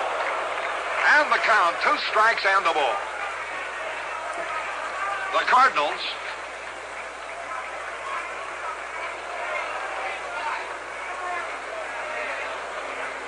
have hit only 2 home runs in the series. 1 by Shannon, 1 by Maris. Both in their home ballpark. They haven't hit any here. Flood strikes out, swinging. Curt Flood goes down swinging, and the Cardinals go down in order. So, at the end of 4.5 innings here at Fenway Park, the score: Boston 4, St. Louis 2. It's what's up front that counts. And up front ahead of the filter, only Winston has the good taste that comes from Filter Blend. Filter Blend means fine tobaccos for the best taste yet. That's why Winston is America's largest selling cigarette. Winston's out front because up front, only Winston has Filter Blend. Choice golden tobaccos specially selected for the best taste in filter cigarettes. Winston tastes good like a cigarette should. Winston. Carey, and I'm Pee Wee Reese, bringing you the 6th game of the World Series at Fenway Park in Boston. The score here: St. Louis Cardinals 2 runs on 4 hits, no errors. The Boston Red Sox 4 runs on 5 hits and 1 error. Nelson Browse is the new pitcher. He went 9 innings. He won the game. He gave up 2 runs. He struck out 4, and he gave up 7 hits. Nelson Browse will be the 3rd pitcher for the Cardinals here today. And to tell you all about it, Carey. All right, Pee Wee. Gary Waslewski will lead it off here against Nelson Browse. Dick Hughes, while he was in there, allowed in 3 2/3 innings, allowed 5 hits, 4 runs, struck out 2, walked nobody. Ron Willis pitched the final out in the 4th, so he's credited with 1/3 of an inning. Nothing across, and now Browse becomes the 3rd Cardinal pitcher. The score 4-2 in favor of the Red Sox. Waslewski swings and hits a high pop foul out of play onto the roof in the left field corner. 1 strike and no ball. Nobody on and nobody out. Bottom of the 5th. Red Sox leading by 2, 4-2. Ed Popowski coaching at third base, Bobby Dorr at first base. The pitch to Waslewski. It hits him. A curveball hits him in the back. That was a curveball that just didn't break. And Waslewski walks down the first baseline. So there is a fortunate development. Waslewski isn't hurt. I don't believe they're spraying his arm.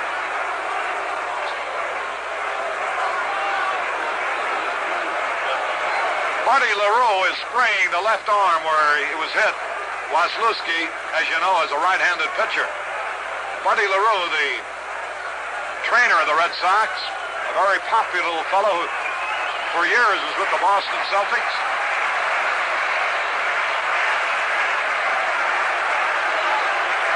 Joe Foy will be the batter. Nelson Browse hits the first man he pitches.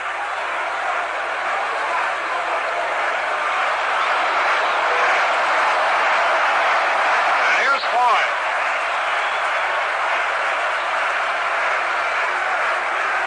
Foy, nothing out of 2. Right-handed batter. Browse pitch. Here it is. He bunts right back to Browse. Got to play it. He fumbles it, though, and has to throw to first. He had to play at second base, but juggled the ball. So it'll be a sacrifice from Browse to Javier. And that will give Mike Andrews and Carl Yastrzemski a chance at driving in another run. It's 4-2 in favor of the Red Sox. Andrews had nothing out of 2 against Hughes, batting 400 in the series. That 400 average dropped now to 250 with his 0 for 2.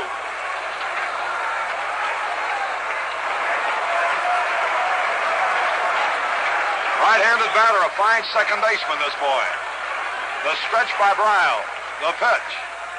It's a curveball, low. 1 ball, no strikes. Michael Andrews, born in Los Angeles. Just 24 years old. First full season with the Red Sox. The pitch by Bryles, here it is. Fastball low. Ball 2. 2 balls, no strike. Andrews hit .264 for the Red Sox during the regular season with 8 homers and 40 runs batted in. Here comes Javier from his second base position to talk to Bryle. 4-2 in favor of the Red Sox, who have put on an awesome display of home run power here today.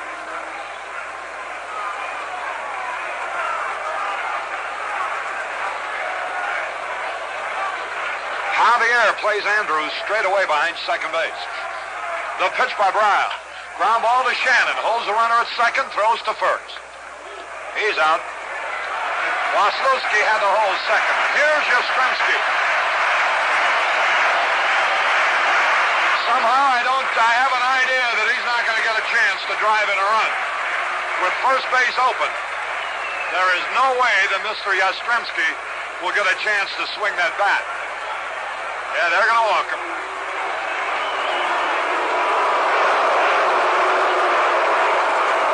So Yastrzemski will be intentionally passed to bring up Ken Harrelson. That'll put Red Sox runners at first and second with 2 away. Harrelson, of course, a long ball threat, especially in this ballpark.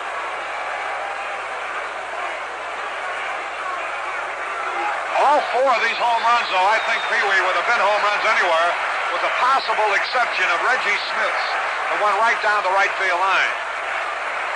As they would have been home runs from practically any ballpark.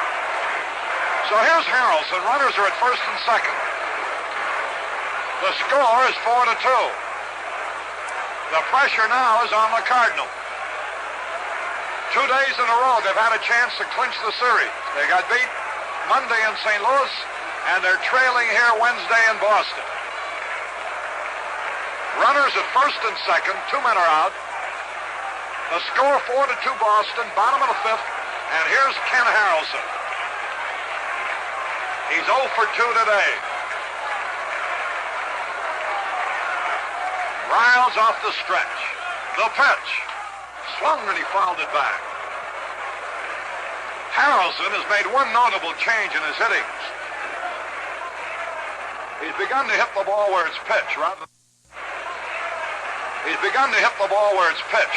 trying to pull everything.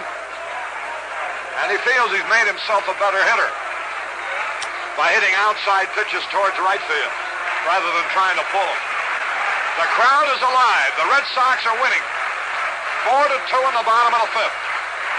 The stretch by Bryle. The pitch to Ken Harrelson. Low and outside. It's evened up with a ball and a strike. The Red Sox are turning the World Series into the same kind of a situation as they created in the American League pennant race. More lives and ninths. An admirable ball club, the way they bounce back at you. 1 ball, 1 strike. The pitch. Swung hard and he fouled back. Strike 2. I saw you wince on that cut, Pee-wee. I don't believe that Bryles fooled Harrelson on that pitch right there. He really had a vicious swing at it. 2 strikes and a ball.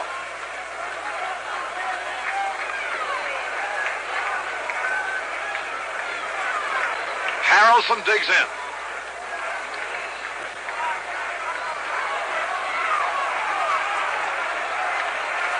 There's Bryles looking back, and now fires. The pitch. Popped up. Cepeda drifting back. Javier calls for it, though. In short right, he has it to retire the side. Harrelson popped to Javier. No runs, no hits, no errors, 2 left. And the score at the end of 5 innings, Boston 4, St. Louis 2.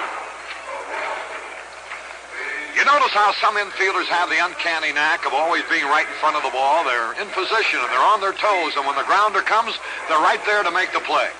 Well, you know, most defensive drivers have the same ability. They know how to anticipate trouble and to be ready when it comes. When winter comes, and it won't be long now, they get set for snow and icy roads with a set of new snow tires.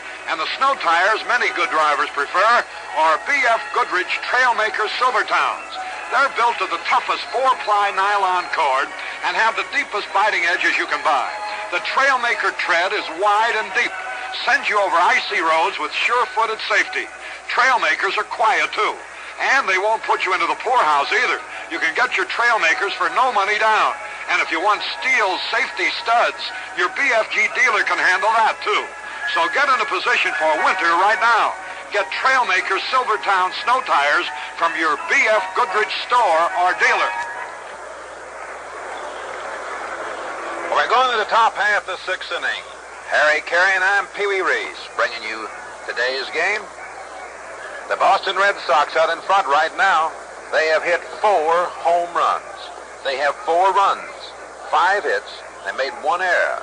The Cardinals, they trail. They have 2 runs on 4 hits, and they've made no errors. And the first hitter is Roger Maris, leading off for the Cardinals. He's had a fine series, and a couple of fellows following him, Orlando Cepeda and Tim McCarver, have not done too well, and I think that's one of the reasons the Cardinals are kind of lacking a little bit. When you get out Cepeda and McCarver, you've done quite a job. Harry? Okay, it will be Maris leading it off. He's had 1 out of 2 in this game.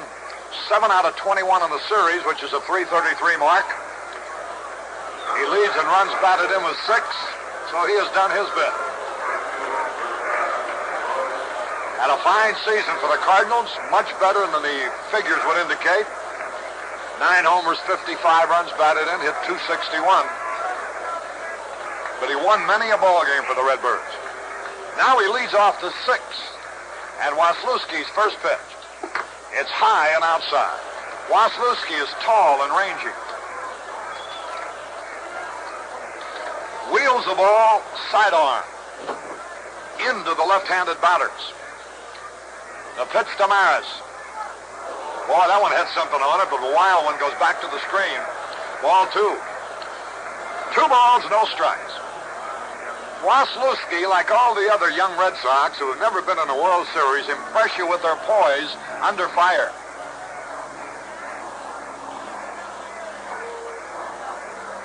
Two balls, no strikes. Here's a fellow whose name is not even on the World Series program here. The pitch. Outside, ball 3. 3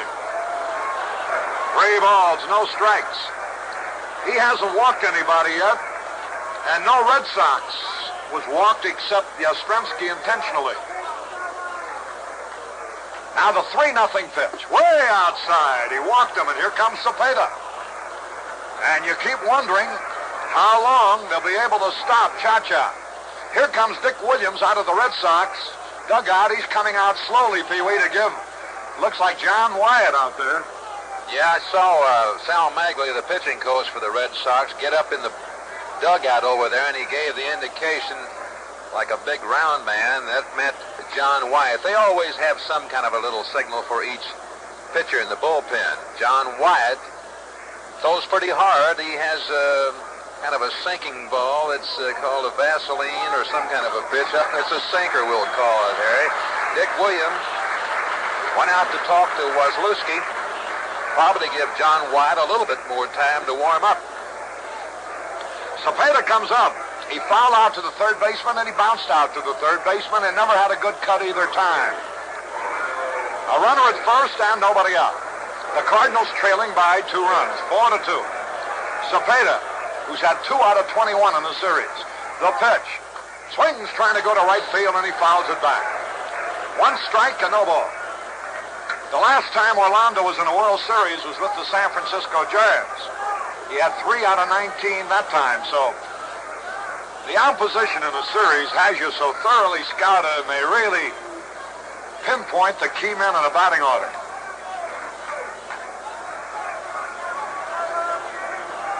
Maris at first base, nobody out.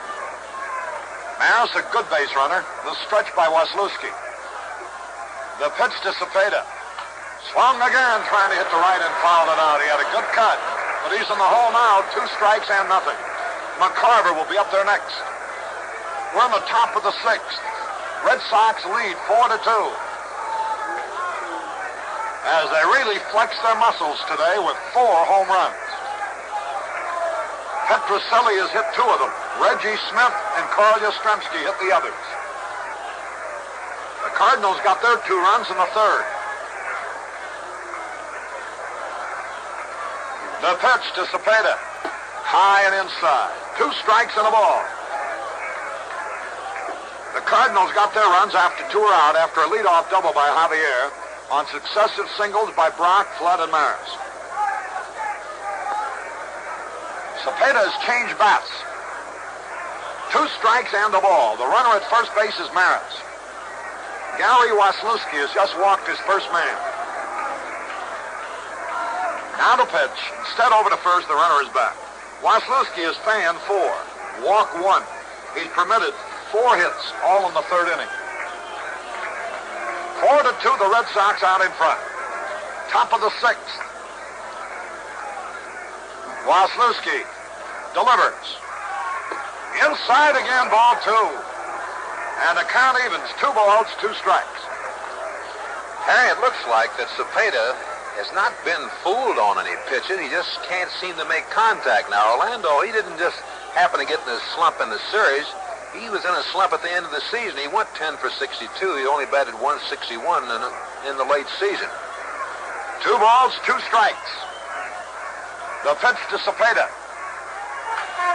Pop fly, short right field. Harrelson coming in. Waiting for the ball. He's got it. Wound up, grabbing it over his head with one hand as the wind carried it a little more than he thought. So here is McCarver now. On this kind of a day, McCarver is a home run threat with the wind blowing towards right field. He hit 14 during the regular season, which was his career high. He, like Cepeda, has had trouble in the series. McCarver's 2 out of 18. Cepeda's 2 out of 21. Make that 2 out of 22 now. McCarver, left-handed batter. Maris, the runner at first. Waslewski's pitch. Way outside. 1 ball, no strikes. Waslewski's been moving that ball around. Has a good sinking fastball. And he has himself a 2-run lead as John Wyatt is still working in the bullpen for the Red Sox.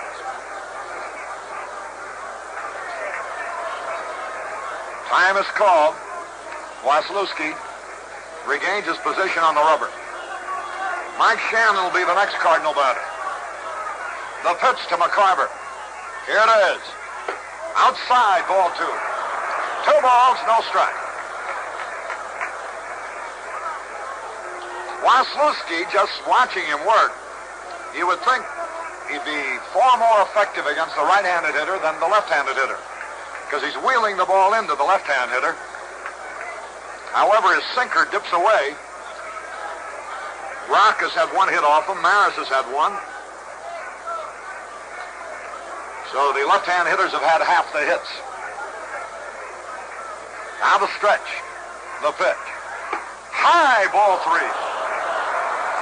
3 balls, no strikes on Tim McCarver. Mike Shannon will be coming up next.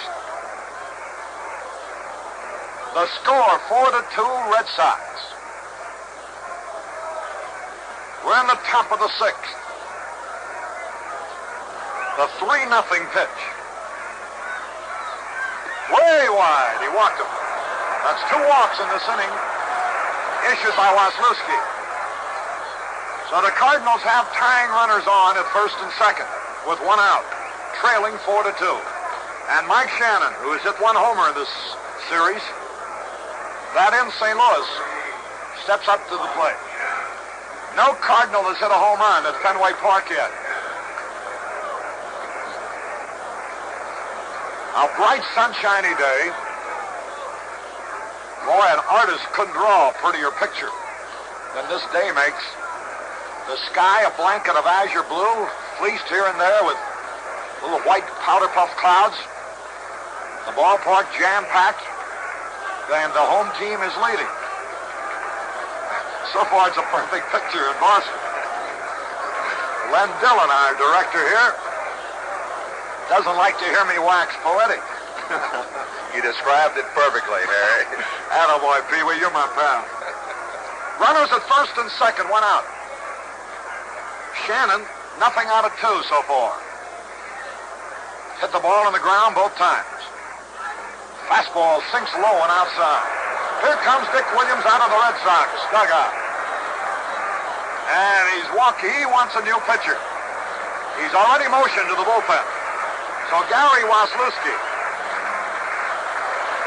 leads the game, but with his team out in front. And John Wyatt, the bullpen ace of the Boston Red Sox, will be replacing him. The spectators are already rising here. They're going to give Waslewski a standing ovation. He pitched 5 in the third innings. And I believe this was the plan of manager Dick Williams. I think he heard him observe that if he gets 5, 6, or 7 good innings out of Waslewski in this game, with his team still in the contest ahead, he'd be very, very happy. And that's what he's got. His team's out in front 4-2. Waslewski has pitched 5 in the third innings. And the Red Sox are in a position to win this game if Wyatt can hold a Cardinal. And that's exactly what Dick Williams said, and I heard Gary Waslewski say the same thing. Williams would start him, and for him to go as long as he could and keep throwing just as hard as he could and hope to get 5 or 6 innings out of it. Waslewski still had good stuff.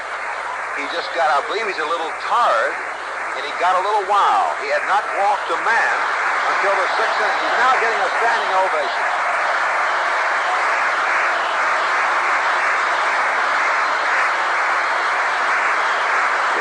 KMOX FM, St. Louis. Well, that must be sweet music to a young man's ears after spending 8 long years in the minor leagues and suddenly finding himself projected into the spotlight that this 6th game of the World Series is presented. And now it's up to John Wyatt. Wyatt is appearing for the second time. He had no decision. He pitched only 2 innings, shut the Cardinals down, walked 2, fan 1, allowed no hits. Veteran right-hander John Wyatt comes in.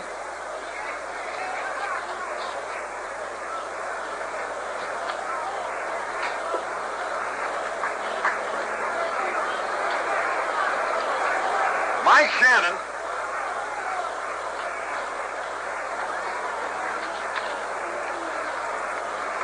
Wyatt is inheriting a 1-ball count.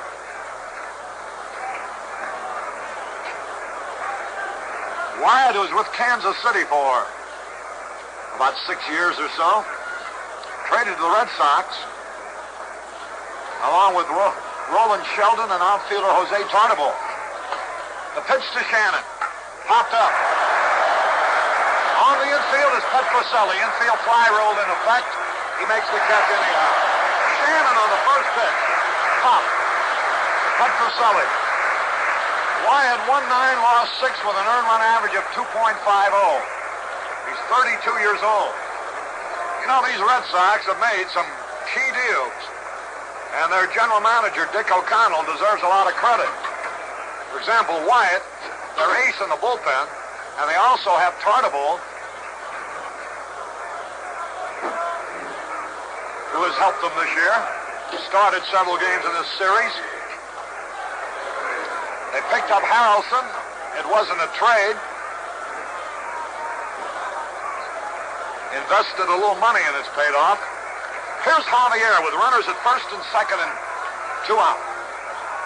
Wyatt, a right-hander, stockily built. The pitch is low and outside. And boy, he really wheels from the side.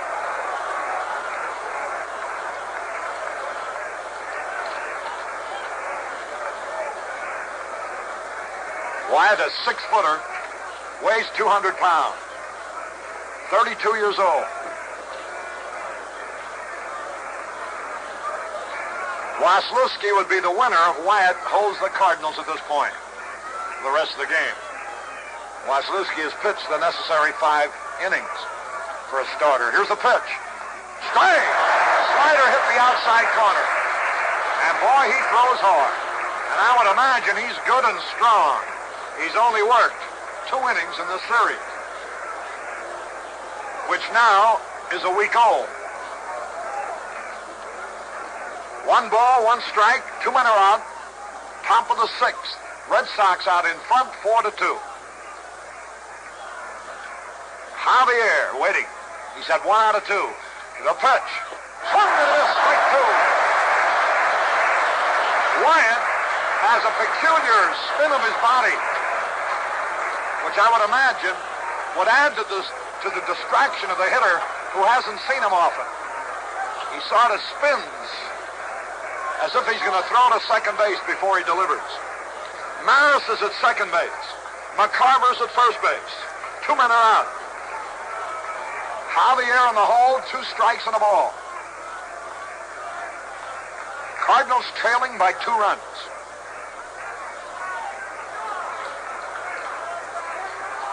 There's the glance at second. The pitch. High pop foul, backing out of play. Into the stands. And the count stays the same. On that pitch, which again was to the outside part of the plate, Javier tried to go with him towards the opposite field. Harrelson plays Javier way around towards center field. 2 strikes and a ball. Wyatt got Shannon on the first pitch. Javier leaning forward. Now gets into the batter's box. Wants to make sure he gets time to get ready. Now Wyatt has his sign from Elston Howard. 2 strikes and a ball. The pitch. Outside. Barely missed with it. And that evens it at 2 balls, 2 strikes. Who do you think this crowd's pulling for here today? They groan every time it's a ball, and they roar every time it's a strike or a Red Sox hit. And why not? That's the way it should be. This is their ball club here. 2 balls, 2 strikes. And what a year this ball team has provided for these fans. 2-2 pitch. Here it is. Ground ball towards short. Cut off by Foy. The throw is to first. Out on a close play. A wild argument. Javier is all over the first base umpire, John Stevens. He thought he had it beat. Foy had a little trouble getting the ball out of his glove. He wanted to throw to second and first, realized he didn't have a play. Javier did everything but beat it, but he's out on a close play. No runs, no hits, no errors, 2 left. And at the end of 5.5 innings, the score is still Boston 4, St. Louis 2.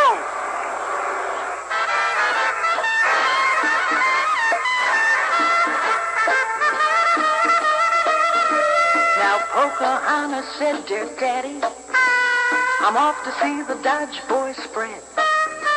My captain's gotta have a charger, or I think he's gonna lose his head. He got the fever, Dodge fever, with just one look at a sheep he'd never seen. Fever from the Charger, the one they call the clean machine. You got the fever, Dodge fever. You got the fever, Dodge fever." 68 Charger, a great new shape, a sports car feel, and a price that's been reduced this year by more than $100. It's easy to see why Charger has the highest sales increase in America. Check it out at your Dodge dealers today. Red Shandies has been out discussing heatedly with first base umpire John Stevens the play that ended the top of the 6th inning. Red now has just returned to the Cardinal dugout. You know, in a World Series, Pee Wee, I guess at the order of the commissioner, there's not too much heat shown so far as arguing with an umpire. And I think this is the most reaction I've yet witnessed. I believe it is, Harry. Boy, cut over net hole on the ball, made a good play. He looked like he was going to second. He looked up and saw McCarver had the play beat at second base and took that little extra time to go to first base, and I will say it was close. Here's George Scott to lead it off against Nelson Browns. Bottom of the sixth, first pitch swung foul back, strike one. One strike and no ball. Nobody on and nobody out. Bottom of the sixth. The Red Sox out in front 4-2 in a pressure ball game. Because if they don't win, the World Series is over. If they win this game, they have Lonborg to go tomorrow. Here's a curve in there, a strike call. 2 strikes and no ball. George Scott. Nothing out of 2 in this game. 4 out of 20 in the series. Time is called as Javier adjusts his sunglasses. Bright sunshine here. Now Briles gets ready. Here's the pitch. Bouncing ball back to Briles. He's got it. Throws over to first in time. Briles, you know, has a pitching motion that throws him off the mound towards first base. And many balls hit softly up the middle, trickle through for hits. And that one almost did too, but he stabbed it backhanded and turned completely around in throwing out George Scott. Reggie Smith, who hit the homer that put the Red Sox into the lead in the fourth, steps up there. His second home run of the World Series, by the way. Ground ball to the second baseman. Big hop to Javier. Flips over to Cepeda, and there's 2 away. 2 up, 2 down. And here's Petrocelli, who has hit home runs on successive times at bat.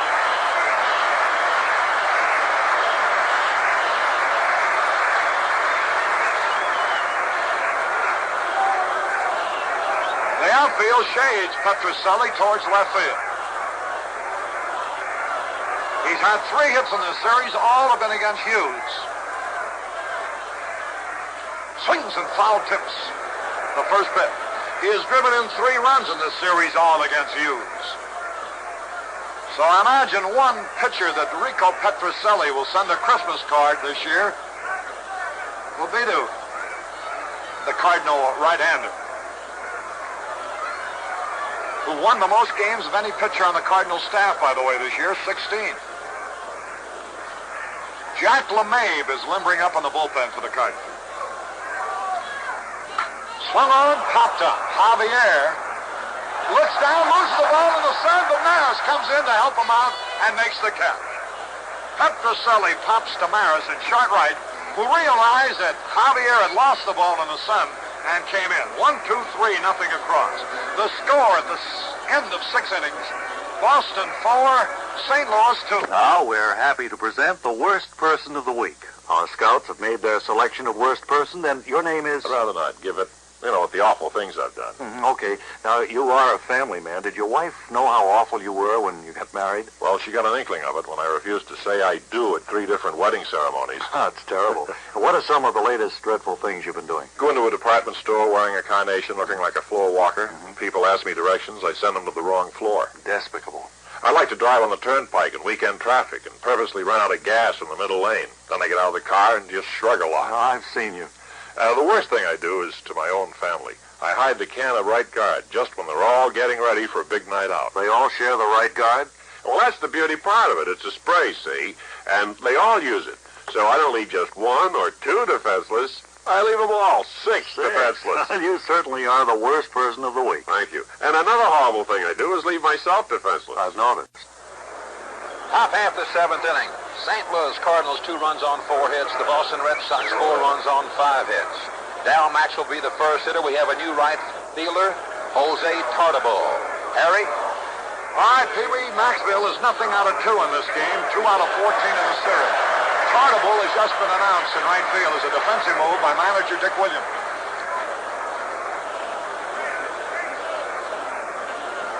Warren Giles, president of the National League, with Fred Flagg right below us. Here's a pitch, swung on. High fly ball to center will be an easy out. Reggie Smith is there, and he has it. Maxfield, for the second time, flies deep to center field. That's one away. And now Bobby Tolan is going to bat for Nelson Brown. Browns pitched 2 scoreless innings. Didn't allow any hits. Walked one intentionally and hit one. Bobby Tolan batting for Nelson Brown as the Cardinals trail by 2 here in the 7th.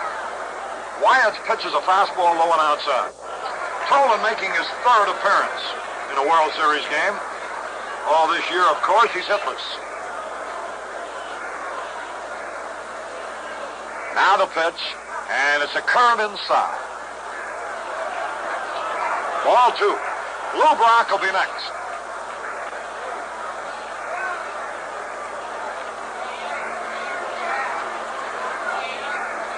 Dick Hughes, who was beaten 5-0 by Jim Lonborg in the 2nd game of the series, is the pitcher of record so far today. Here's the pitch. Ball 3, low and outside. Bobby Tolan leading off, batting here with 1 out, batting for the pitcher, Nelson Brown. Lou Brock would be next. Joe Schultz coaching at 3rd, Dick Sisler at 1st for the Cardinals. 32-year-old veteran right-hander John Wyatt looks down. The 3-0 pitch. He walked in ball 4 on 4 pitches. So here's Brock coming up with a runner at 1st and 1 out. The outfield shifts around towards left field for Brock. Elston Howard. What an acquisition that was by the Red Sox. His experience, Savoir Faire. Many a World Series with the Yankees is certainly doing their young pitching staff a great deal of good in this World Series. Gary Bell has started to warm up now for the Red Sox. Brock, left-handed batter, the stretch, the pitch. Well, high fly ball, deep right center, way back. It might be out of here. It could be. It is a home run. What a tremendous poke. High into the right center field stand. And the horn you hear is from down in Gussie Bush's box. There's about the only Cardinal fans here. The Cardinal owner and his family down there. And Lou Brock, with a tremendous home run, has tied this game up at 4-4. There's his 10th hit of the series. Each team now has had 4 runs and 5 hits. Here's Flood, the pitch. Curveball inside, he spun out of the way. Brock now has driven in 3 runs, has scored 7. He's had 10 hits. Wyatt's pitch. Low fastball outside. Here comes Dick Williams out. This was the Cardinals' first home run of the World Series in Fenway Park. And that, Pee-wee, like I said about several of the Red Sox homers, would have been one in any ballpark in the world. Harry, Lou Brock, the more I see of him, the more he amazes me. He's not a big man. Of course, he's not too small. He must be around 5'11", 175, 180 pounds. With all this tremendous speed that he has, he hit that ball in left center field, in right center field, must have been 40 rolls. Of course, the wind helped it a little bit, but he does have tremendous power. That he does. Here's a pitch to Flood. Strike called at the knee. Brock, as a leadoff man for the Cardinals during the regular season, hit 21 home runs. It's rare indeed when a leadoff man has that kind of home run power.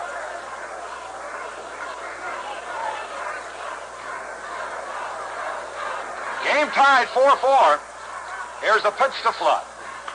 Sliced foul out of play off to the right, and the count is even. 2 balls, 2 strikes. Now, both starting pitchers are off the hook. Gary Waslewski no longer can be the winner of this game, and Dick Hughes can no longer be the loser. We've had 5 home runs in this game, 4 by the Red Sox. Here's the pitch. All 3 is low and inside. 3 balls, 2 strikes. Roger Maris will be next. John Wyatt, who got out of a jam in the 6th, has gotten into his own trouble here in the 7th. On a walk to Tolan and a tremendous home run by Lou Brock. Now the pitch, here it is. Low pop fly, short center field. Reggie Smith almost falls down, but he makes the catch. Flood flies to Smith, who as he was running in, almost slipped and fell, but caught the ball for the 2nd out. And here's Roger Maris. We're tied 4-4 here in the top of the 7th. The Red Sox have Gary Bell working in the bullpen, which would indicate they will pinch hit for Wyatt in their 7th. Wyatt will be the 2nd batter coming up. Here's Maris and Wyatt's pitch. He was really pulling on that one, but bounces it foul into the Red Sox dugout behind first base. Maris has had 1 homer, that off Lonborg in St. Louis Monday, with 2 out in the 9th, preventing Lonborg from registering his 2nd straight shutout. Although he did get his 2nd straight victory. The windup by Wyatt, the pitch. Popped up. Left center field. Yastrzemski coming over, and Reggie Smith. Smith takes it. Maris flies to Smith. 2 runs, 1 hit. No errors, and nobody left. And at the end of 6.5 innings, it's all tied up. St. Louis 4, Boston 4. Hi, honey, I'm home. Hi, I'm upstairs. I'll be down in a minute. Okay. Have a good day? Oh, yeah, horrible. Yeah, lost your job again, huh? Yeah. I bought some new super king-size Winston cigarettes today. They're on the table in the hall. In the gold and red pack? That's right, great taste. It's not how long you make it, it's how you make it long. Took our son to the dentist today. What happened? 20 new cavities. Ouch, wowee. Well, I can't find the money. Oh, listen, John, maybe they're in the table on the other side of the living room. What's the table doing over there? What'd you do, rearrange the furniture again? No, John, I always keep the table over there. John? Yeah. Cynthia? Mr. Fredericks, are you in the wrong house again? Tastes good. It's good. It should. It should. It's Winston. Jack LeMay will be the new Cardinal pitcher, and so let's pause here 30 seconds for station identification. There's more to a World Series than the meeting of 2 great teams. Just as there's more to a white owl than just smoke. Take that White Owl Ranger. Stands tall in the box, slim and trim. The Ranger delivers mildness. But there's even more than that to a White Owl Ranger. But we'll let you discover that for yourself. Then you'll know why we say you get a lot more from a white owl than just smoke. KMOX FM, St. Louis. With Pee Wee Reese, this is Harry Carey at Fenway Park, Boston. This game is tied up 4-4. And what a seesaw we've had here today. The Red Sox on Petrocelli's homer took a 1-0 lead in the 2nd. The Cardinals came back with 2 in the 3rd to lead 2-1. The Red Sox went home run crazy in the 4th with 3 home runs to take a 4-2 lead. And then Lou Brock hit a homer with a man on in the Cardinals' 7th to tie it. Jack LeMay, who for 2 years was a member of the Red Sox, makes his home in Springfield, Massachusetts. 31-year-old right-hander. He won 3, lost 7 during the regular season. He's making his 3rd appearance of this series. And the first man he'll face will be Elston Howard. John Wyatt kneeling in the on-deck circle.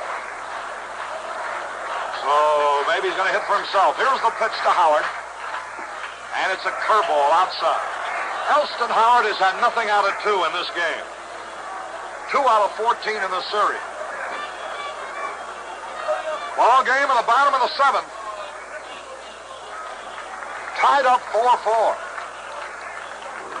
Howard swings and fouls one into the stand. That evens it up.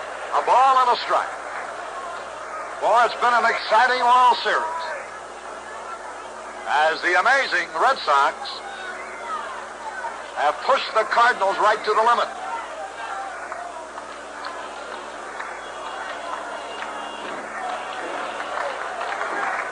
Right-handed batter, Elston Howard waits.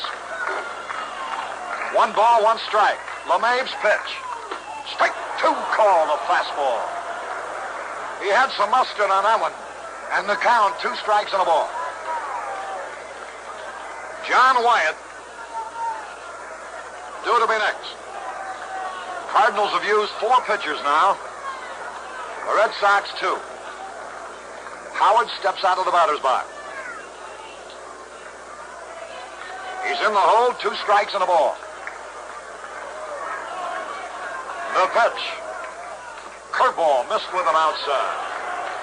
And that evens it, 2 balls, 2 strikes. Howard was unhappy when he left the Yankees. But things turned out like roses for him.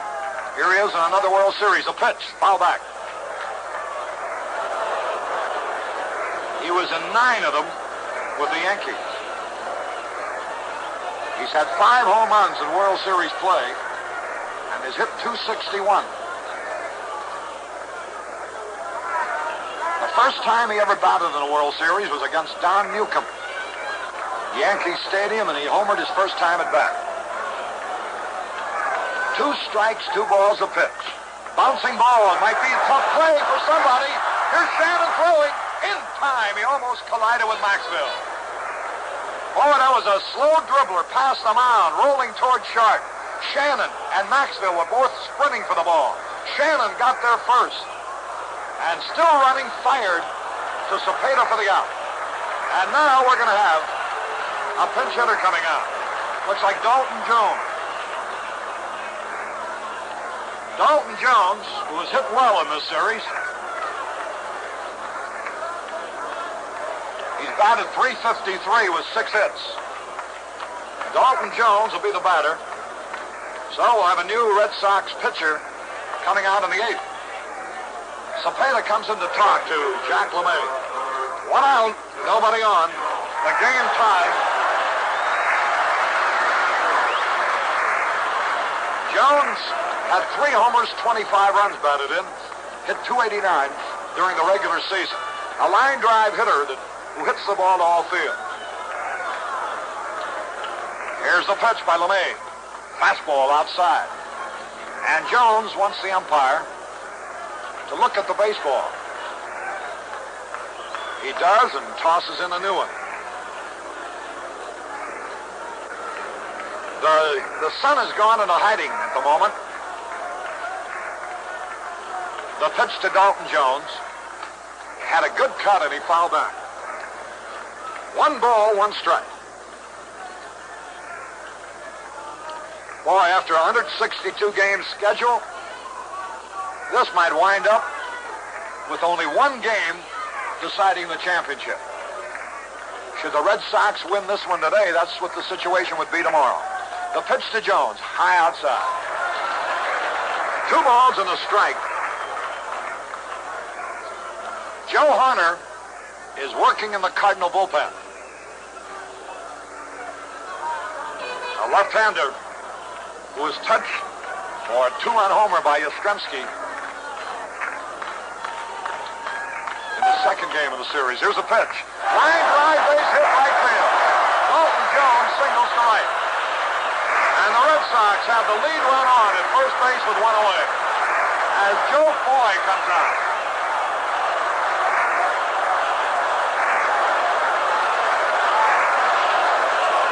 That home run that Yastrzemski hit in the 7th inning of the second game was with 2 on, a 3-run homer off Joe Harner. Here's Foy. Nothing out of 2 in this game. 1 out of 10 in the series. Hit 16 homers during the regular season. We're in the bottom of the 7th. The pitch by LeMay. Low outside. 1 ball, no strikes. Dalton Jones delivered his 7th hit of the series. A line single to right. Now the pitch. Line drive left field. Brock coming over. Leach can't get it off the wall. Here's Jones, got a chance to score. He's around third. Here's Brock throwing towards the plate. And safe. The throw gets away. Boy winds up at third base.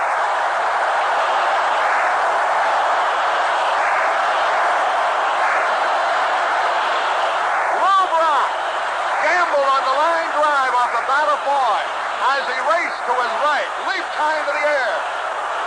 When he failed to make the catch, he was in no position for the rebound. The ball bounced towards center. He had to recover it. He's got a great arm, and he threw strongly back towards the plate, but was too far up the line.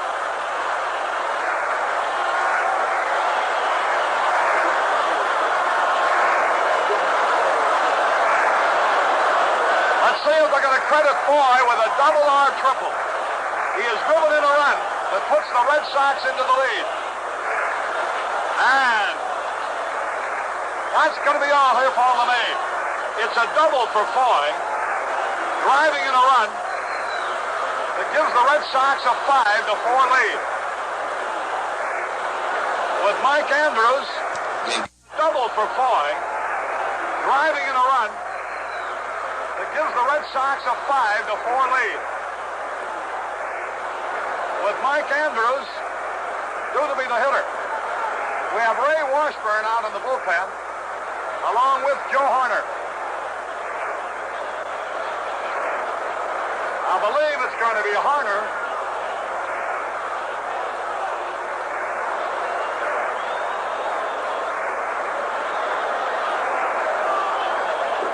On the double by Foy, they give Brock an air on the throw.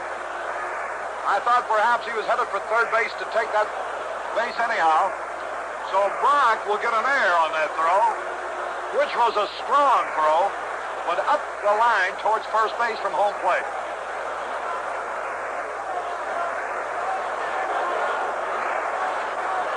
When you play daringly, there are sometimes you're going to fail. And Lou Brock has been a sensation in this series. Played that one daringly, as he raced over trying to make the catch rather than concede the hit off the wall. And thus, as a result of failing, let's pause here 30 seconds for station identification. High fly ball, deep right field, into the corner, Bobby Tolan. He's got it! The Cardinals win the pennant! The Cardinals win the pennant!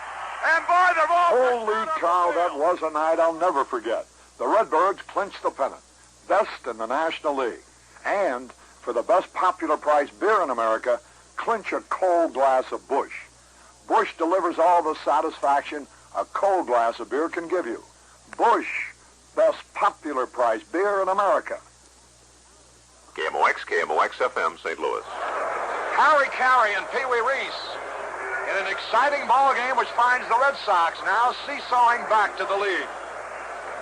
With 1 out, Dalton Jones, a pinch hitter, lined to single to right. Joe Foy hit a line drive towards the Green Monster, the scoreboard in left field.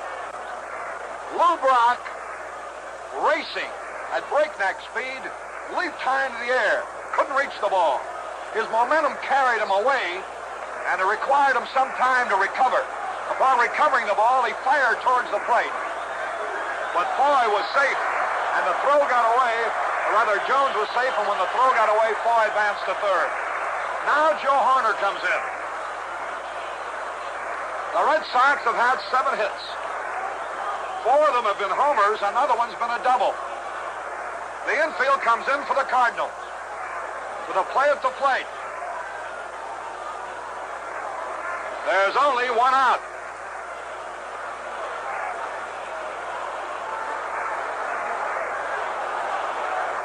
Mike Andrews is hitless in this game. Harner gets ready. Here's the pitch. Strike called, a fastball. One strike and no ball. Maris plays a reasonably short right field against Andrews.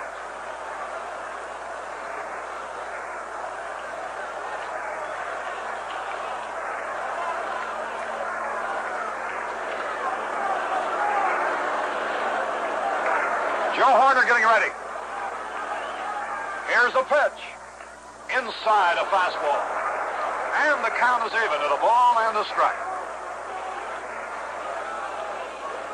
Foy represents an insurance run, as the Red Sox already lead 5-4.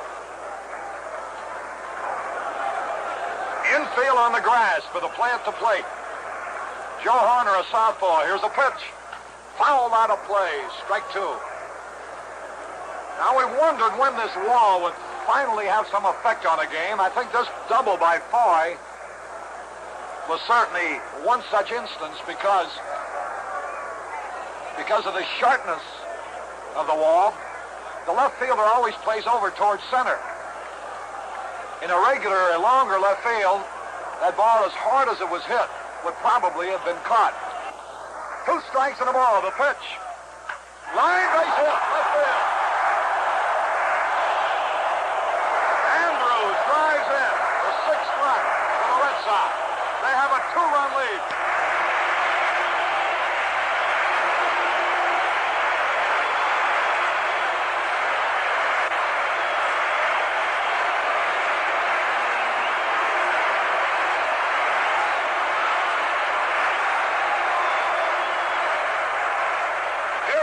Yastrzemski now, 6-4 in favor of the Red Sox.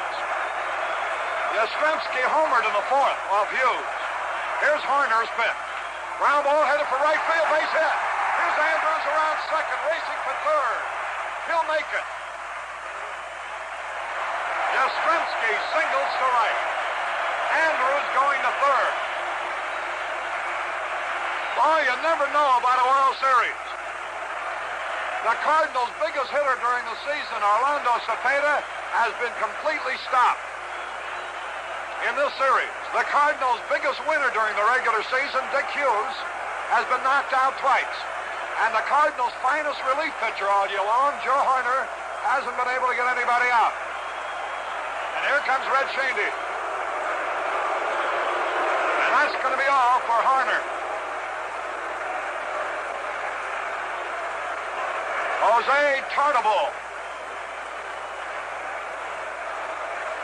will be the batter. Let's see, they have Larry Jaster down in the bullpen along with Ray Washburn. Jaster being a left-hander, Washburn a right-hander.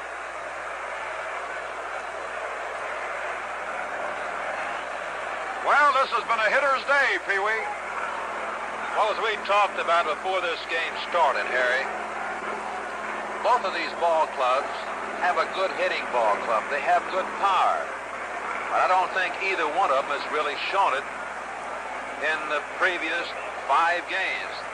But here in the 6th game, they seem like they've gotten those bats a little unshackled a little bit, and they're kind of racking these pitchers around. Now, of course, if you mention 2 of the fellows that have not hit here in the 6th game, it's hurt the Cardinals so much. Cepeda and McCarver, and Curt Flood hasn't hit too well either. But Yastrzemski's had a great series, and we've seen some real strong hitting here today. In this inning, with 1 out, Dalton Jones, a pinch hitter, singled. Foy doubled off the left field wall, scoring Jones, and when Brock's throw to the plate was wide, Foy took third. That was all for Jack LeMahieu, who started this inning. And then Joe Harner came in. The first man he faced, Mike Andrews, a right-handed batter, singled in Foy to make it 6-4. The second batter he faced, Carl Yastrzemski, a left-handed batter, single to right, sending Andrews to third. And now Larry Jaster becomes the Cardinals' 6th pitcher.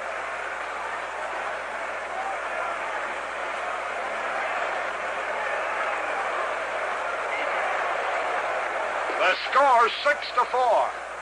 Jerry Adair is going to bat here for Jose Tartabull. Adair being a right-handed batter.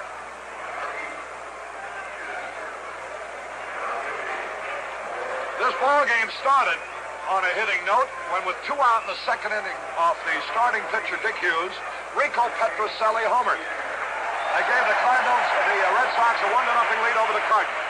But then in the third, a double by Javier and base hits by Brock, Flood, and Maris enabled the Cardinals to go ahead 2-1. Then in the fourth inning, also off the start of Hughes, Yastrzemski, Reggie Smith, and Petrocelli all hit home runs to establish a World Series record for home runs in 1 inning off 1 pitcher. That gave the Red Sox a 4-2 lead. Then, in the 7th inning, with a man on, Lou Brock homered to tie it up at 4-4. And here, the Red Sox have taken the lead in the bottom of the 7th.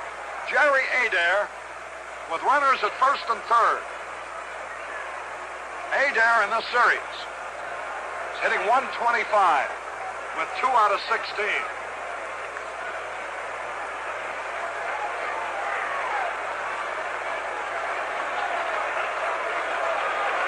So the Red Sox have used 3 men in the cleanup position. Harrelson, who started, Tartabull, for whom Adair is pinch hitting.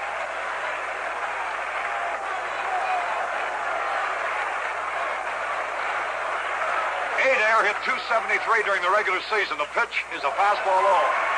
The Cardinal infield is playing halfway. Around short and second, with 1 out, runners at first and third. They want to get the double play if they can. Adair from Tulsa. Former basketball star at Oklahoma State. Here's the pitch. Swung trying to hit the right field, and he missed it. 6-4 in favor of Boston.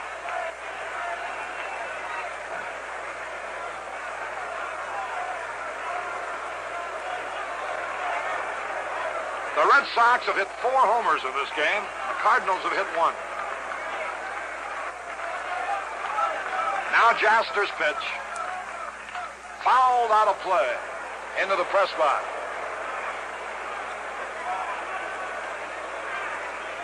Looked like Milt Richmond got his hands on that one. Jerry Adair with runners at first and third. 1 out. Red Sox leading 6-4.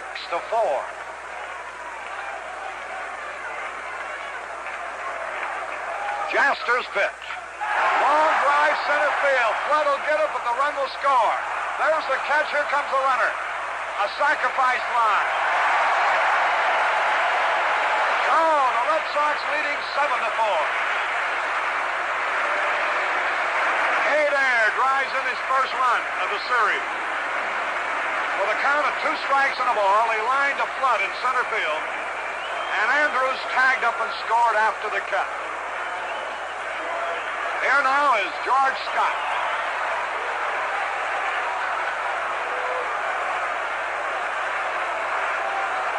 John Wyatt, who allowed the 2 runs on Brock's homer that tied up the ballgame, would be the pitcher of record. Here's a pitch high. He went out for a pinch hitter in this inning when Dalton Jones batted for him and singled to right. And that started it all.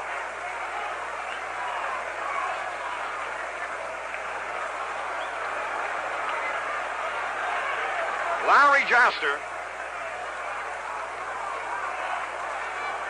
the 6th Cardinal pitcher today.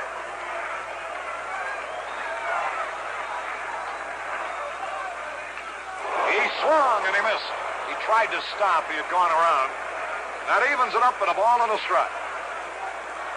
If the Red Sox win, it necessitates the 7th and final and decisive game of the World Series here tomorrow, with Bob Gibson for the Cardinals and Jim Lonborg for the Red Sox. And perhaps never will there have been a more dramatic setting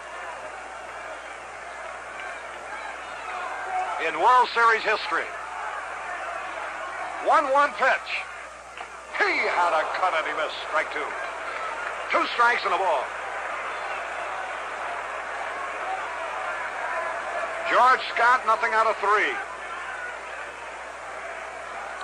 4 out of 21 in this series.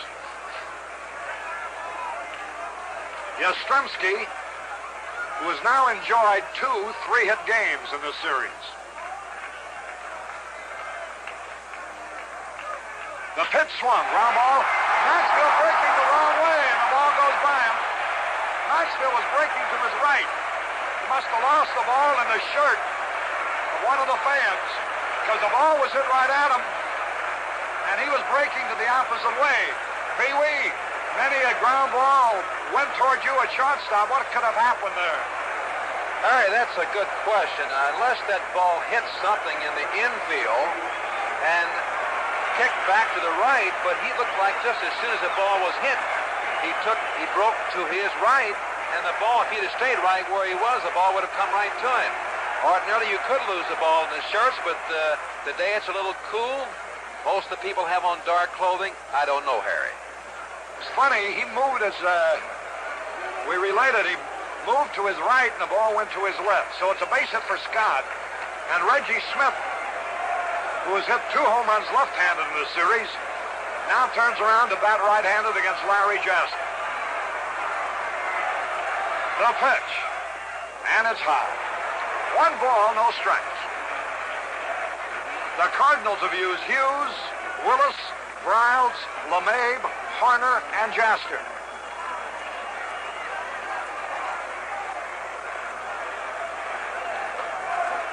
Reggie Smith. The pitch. Strike called at the knees. And that evens it, a ball and a strike.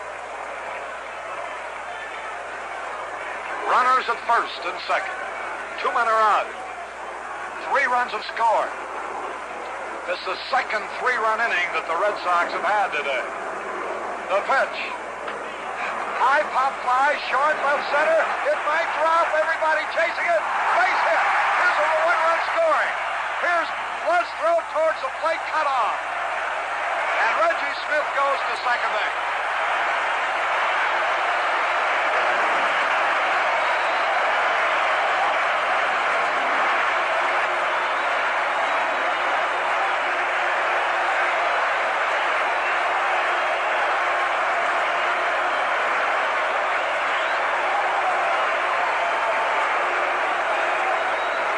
The crowd roaring, no way of talking over them. These fans are enjoying themselves today as the Red Sox now scored 4 in the 7th. And Larry Jasper's going to be taken out. He faced 3 men, retired 1 of them, the other 2 hit safely. Joe Harner faced 2 men, both got hits, both had scored. His earned run average will soar astronomically as a result.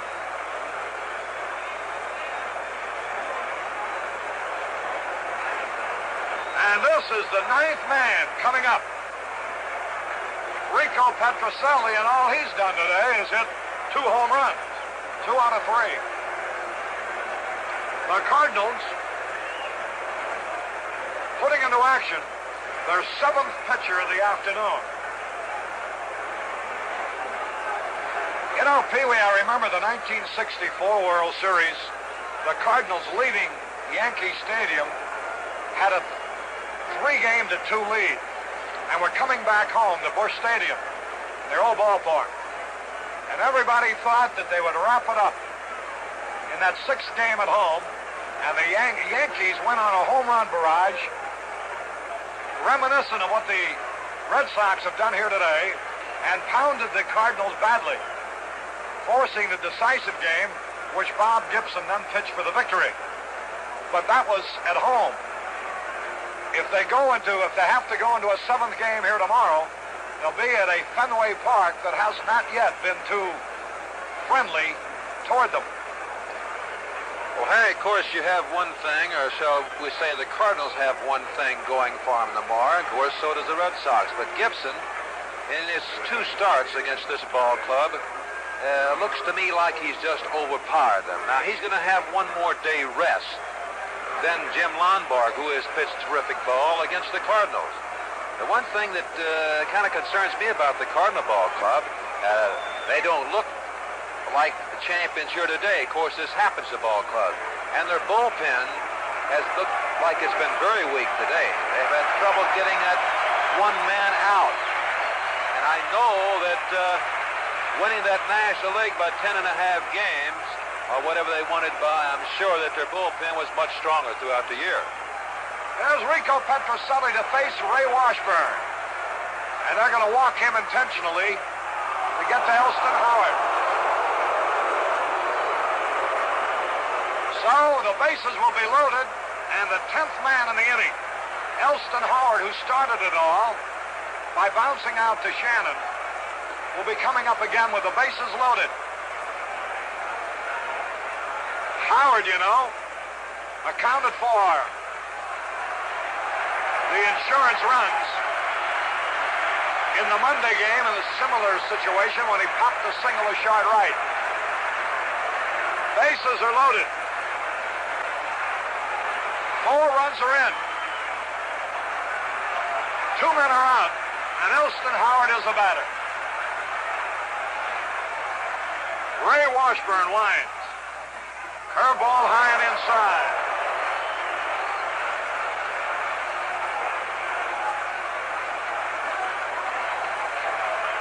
This is the 7th pitcher. We're in the bottom of the 7th. Here's a pitch swung and missed, the curveball. The Red Sox are leading 8-4. They've had 11 hits, 8 runs, 4 home runs. The Cardinals 4 runs on 5 hits. The pitch. Bouncing ball to Shannon. Big hop. He's got it. Throws to first. The inning is over. But 4 runs scored. 6 hits, 1 error, 3 left. And at the end of 7 innings, the Red Sox 8, the Cardinals 4. Well, Harry, we have a new right fielder in George Thomas taking over for Jose Tartabull. We have a new pitcher, Gary Bell. And talking about pitching, the 4 pitchers used by the Cards in that last inning ties a series record. Seems like there's a lot of series records being tied today. And another thing, in the second game of the 1960 series, Elston Howard got 2 hits in 1 inning, a triple and a single. In this last inning, he started out the inning by grounding out to the third baseman, and he ended the inning by grounding out to the third baseman. He made 2 outs in that inning. Well, they say about baseball, if you stick around long enough, Pee-wee, you'll see everything. And Elston Howard, who in one World Series got 2 hits in 1 inning, and another one makes 2 outs in 1 inning. And Gary Bell is the new pitcher for the Red Sox.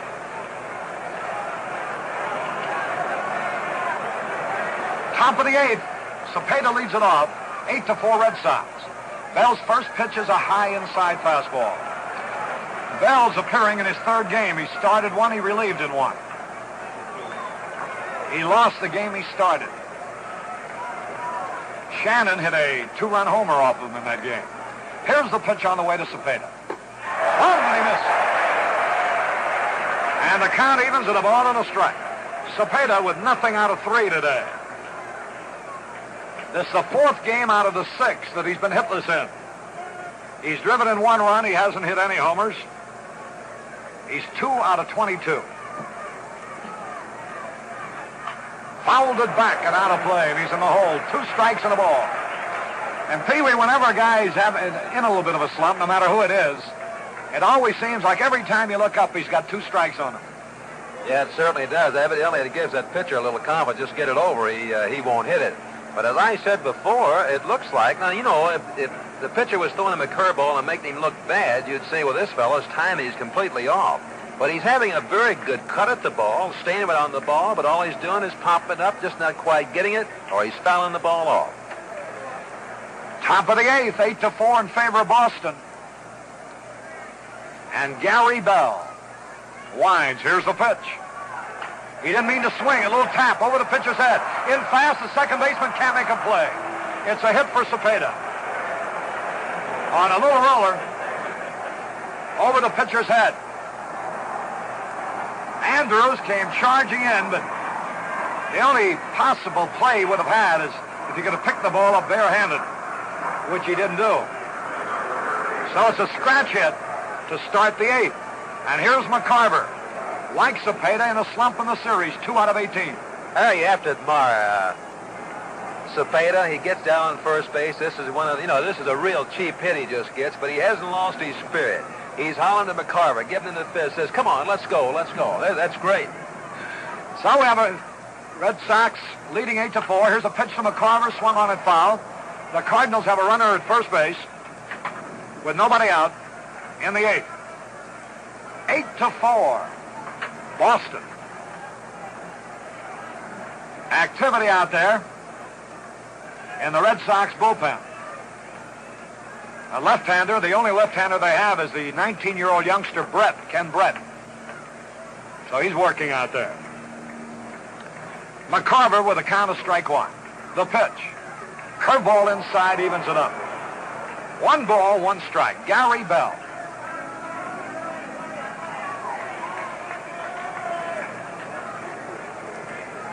From San Antonio, Texas. Cepeda, a safe lead. Scott plays back. Here's the pitch.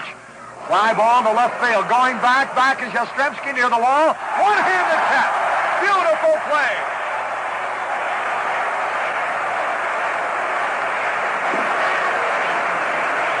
Carl Yastrzemski ran almost into center field for McCarver's long drive and hauled it in with one hand over his shoulder.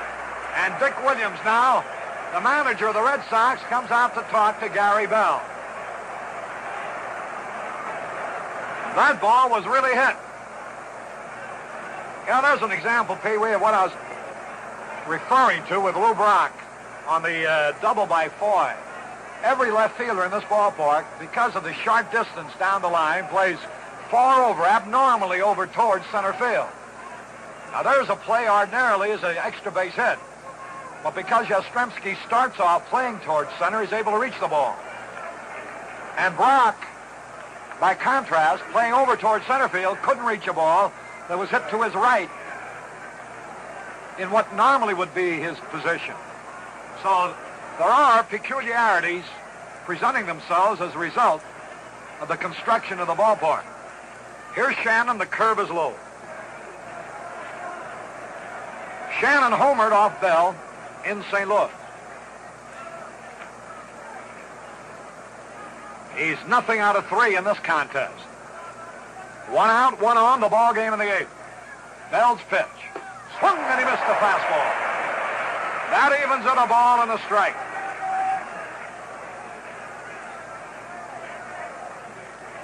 The Cardinals have had 4 runs on 6 hits. The Red Sox have made 8 runs with 11 hits. And 4 of those 11 hits have been home runs. 3 of them in 1 inning. Shannon swings, a fly ball to left center. Yastrzemski chasing this one. So's Reggie Smith. Off the wall. There's Cepeda going into third, and Shannon to second with a double. Ooh, that Reggie Smith picked the ball up at the 379 mark and threw it into second base on the fly.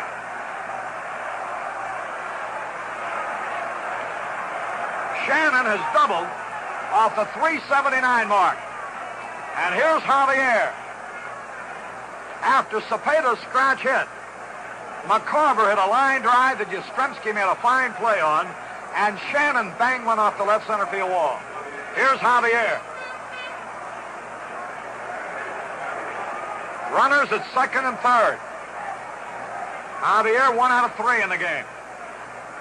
Gary Bell's pitch. Line drive to the third baseman for an out.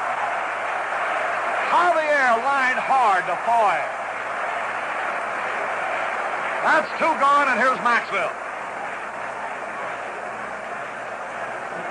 Gary Bell isn't exactly fooling him here in this inning, but he's pitching scoreless ball. Runners are at second and third with 2 out. Maxwell, nothing out of 3 in the contest. 2 out of 15 in the series. Time is being called for Ray Washburn, the pitcher, to come out on the on-deck circle. That's one of baseball's technicalities. The next hitter must be kneeling in the on-deck circle. Here's Bell's pitch to Maxfield. Fastball is high. 1 ball, no strikes, 2 out, runners at second and third. The score, Boston 8, St. Louis 4. Maxfield waits and Gary Bell's pitch. He held up ball 2. He didn't go around on the curveball. And the Red Sox squawk about that one. Elston Howard whirled around to talk to Paul Pryor. 2 balls, no strikes. The pitcher, Ray Washburn, would be next.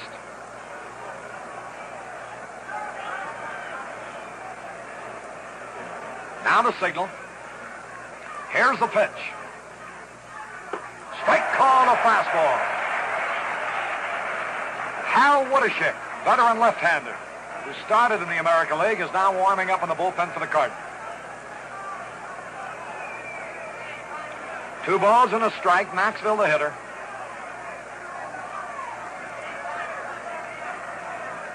Here's the pitch. Swung and a miss, strike 2. And Bell is caught up now at 2 balls, 2 strikes.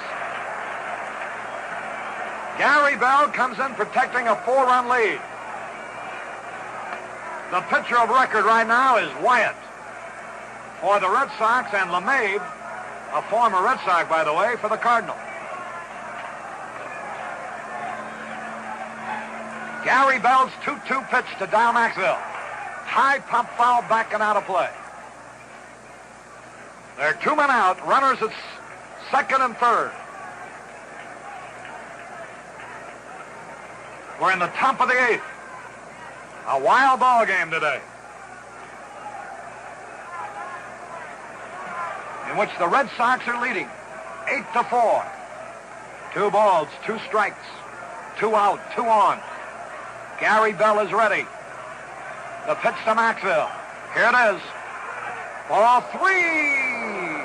And the count is full. And if he walks him, it would bring up the tying run.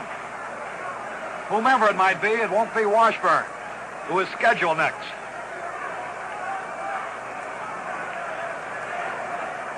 Three balls, 2 strikes on Dow Maxfield. Gary Bell's pitch. Almost hits him. Ball 4. The bases are loaded. Boy, I tell you, Pee-wee, no run is scored yet. The bases are loaded, and 2 shots were hit that were caught. This could have been some inning for the Cardinals. Certainly could. Of course, Cepeda started things off here with a kind of a cheap hit, but then Yastrzemski made a great play in left field to retire McCarver. Then Shannon got a line drive double off the wall out in left center. Javier hit a line drive to Foy. I would say that Bell is not exactly fool hitters, but he's got himself in a jam here by walking down Maxwell, the shortstop, and brings a tying run to the plate. And Harry, I imagine, I'm not sure, you know more about this than I do, Dave Ricketts may be the hitter. KMOX and KMOX FM, St. Louis. Came out of the bullpen. He's a switch hitter. So if he's employed, it won't make any difference who the pitcher is. He would have that percentage of hitting either right-handed against a left-hander who's warming up in the bullpen, Ken Brett, or left-handed against a right-hander who's Gary Bell. Dave Ricketts it will be. Ricketts in this series has been to bat twice, nothing out of 2. The bases are loaded, so Ricketts represents the tying run. More than that, Pee-wee, is the fact that Lou Brock would be next. And he's had quite a day. He's batted in 3 runs, and they struck him out. It looked like they had the solution in the first time he got up. Then things begin to happen with Brock, and he makes things happen. So Dave Ricketts steps up. Hit 1 home run during the regular season.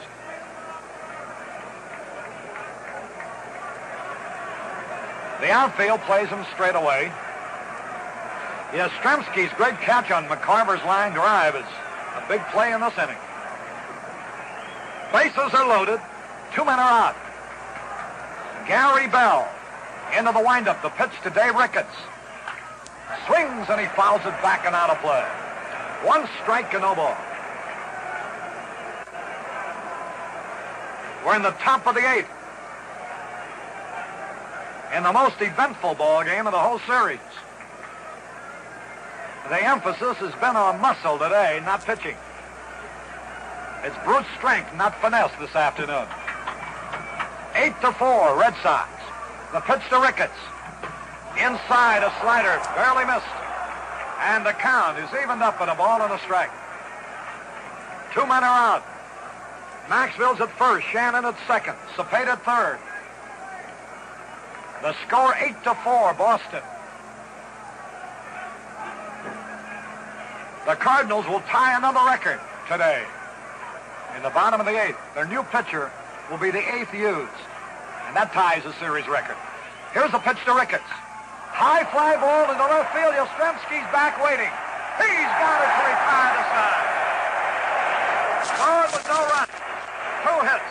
No errors. 3 left. The Cardinals have stranded 8. And at the end of 7.5 innings, the score, Boston 8, St. Louis 4. We're going in the bottom half of the 8th inning. The Cardinals will have one more chance to get back in this ball game. They trail by a score of 8-4. The Cardinals have 4 runs on 7 hits. The Boston Red Sox have 8 runs on 11 hits.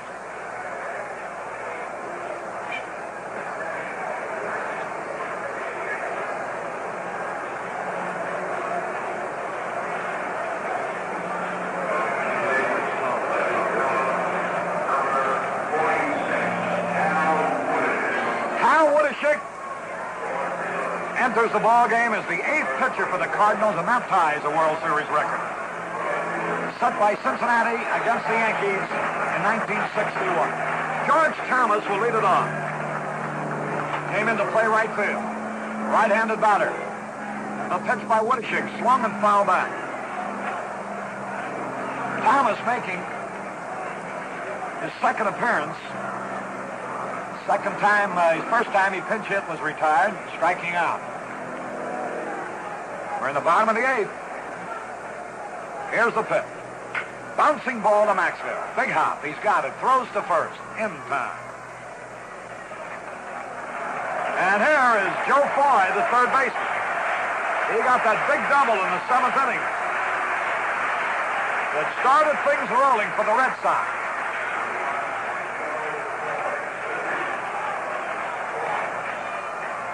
The Red Sox, 11 hits. 4 have been homers, 1's been a double. The other singles, of course. Bouncing ball right back to Woodchick. Flips over to first. In making the soft lob, he almost threw it away. 2 men gone. Here's Mike Andrews. He had a big hit in the 7th inning. Every hit the Red Sox have had today has been a big hit.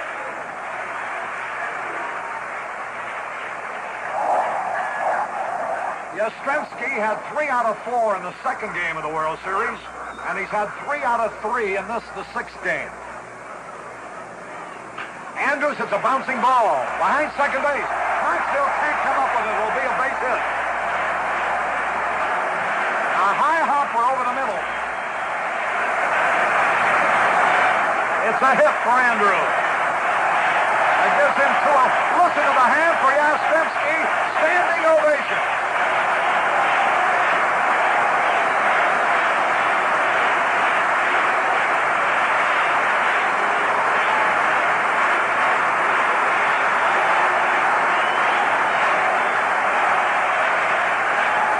Yastrzemski with a runner at first, 2 out. Woodchick's pitch. Ground ball up the middle. Javier to his right. Up with the ball, throwing to second just in time. He could never have gotten Yastrzemski. So it is no runs, 1 hit. No errors, 1 left. The Red Sox have stranded 7. And at the end of 8, it's Boston 8, St. Louis 4. Okay, Pee-wee. Lou Brock steps up there. And your turn at the microphone. Okay, Harry, Lou Brock. First pitch by Gary Bell. Hit high out in the right field. That ball is going way back to the wind. May take it out of here. Look out. Thomas right back up against that fence. Puts his hand on top of the fence, ready to jump. But it came right down to him as Lou Brock almost had his second home run of the day.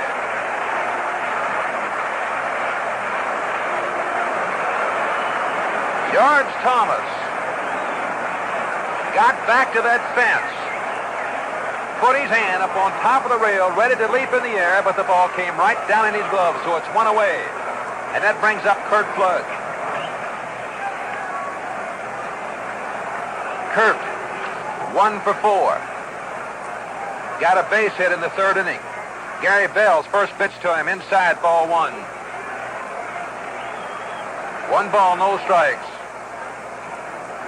1 away. Curt Flood, the hitter.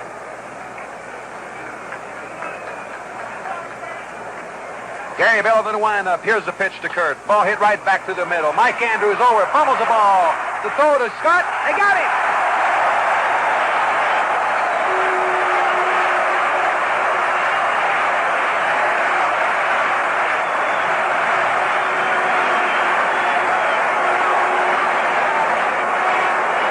The ball was hit pretty hard right back through the middle. Andrews to his right. Braced that foot. Hit in his glove. He could not pick it up right away, but he still had enough on it to throw Flood out at first base. So it's 2 away. Roger Maris is a hitter. Gary Bell under the windup. Fastball is outside. Ball 1. Roger Maris struck out. Single. Walked and flied out. Elston Howard giving the signs. Gary Bell under the windup.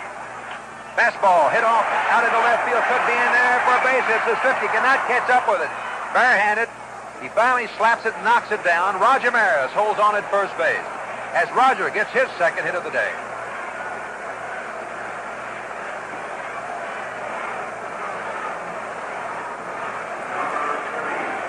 So Cepeda gets another chance. The last time up, he tried to check his swing on a breaking pitch by Bell. Andrews came in fast. It was a slow hit ball. Could not throw Cepeda out, and he got himself a base hit. So the Cardinals' hopes are still alive. Bell's pitch to Cepeda. There goes the ball out in left field. It may go foul. It's a foul ball. It would have been a home run down that left field line by Cepeda, but it was just foul. That's what happens. Now, he's hit some balls right in the nose, right at somebody. He hits this one a mile, but just barely foul. Orlando just a little bit out in front of that curveball of Gary Bell. Bell shakes his head to Elston Howard. Looks over at Roger Maris at first base. The pitch to Cepeda. Little tap. Bell should have it. He has it. The throw to Scott. That's all for Cepeda. And that's all for the Cardinals here in the top half of the ninth inning. No runs, 1 hit, no errors, 1 man left on base. So the score, and that's the final score, St. Louis Cardinals 4 and the Boston Red Sox 8.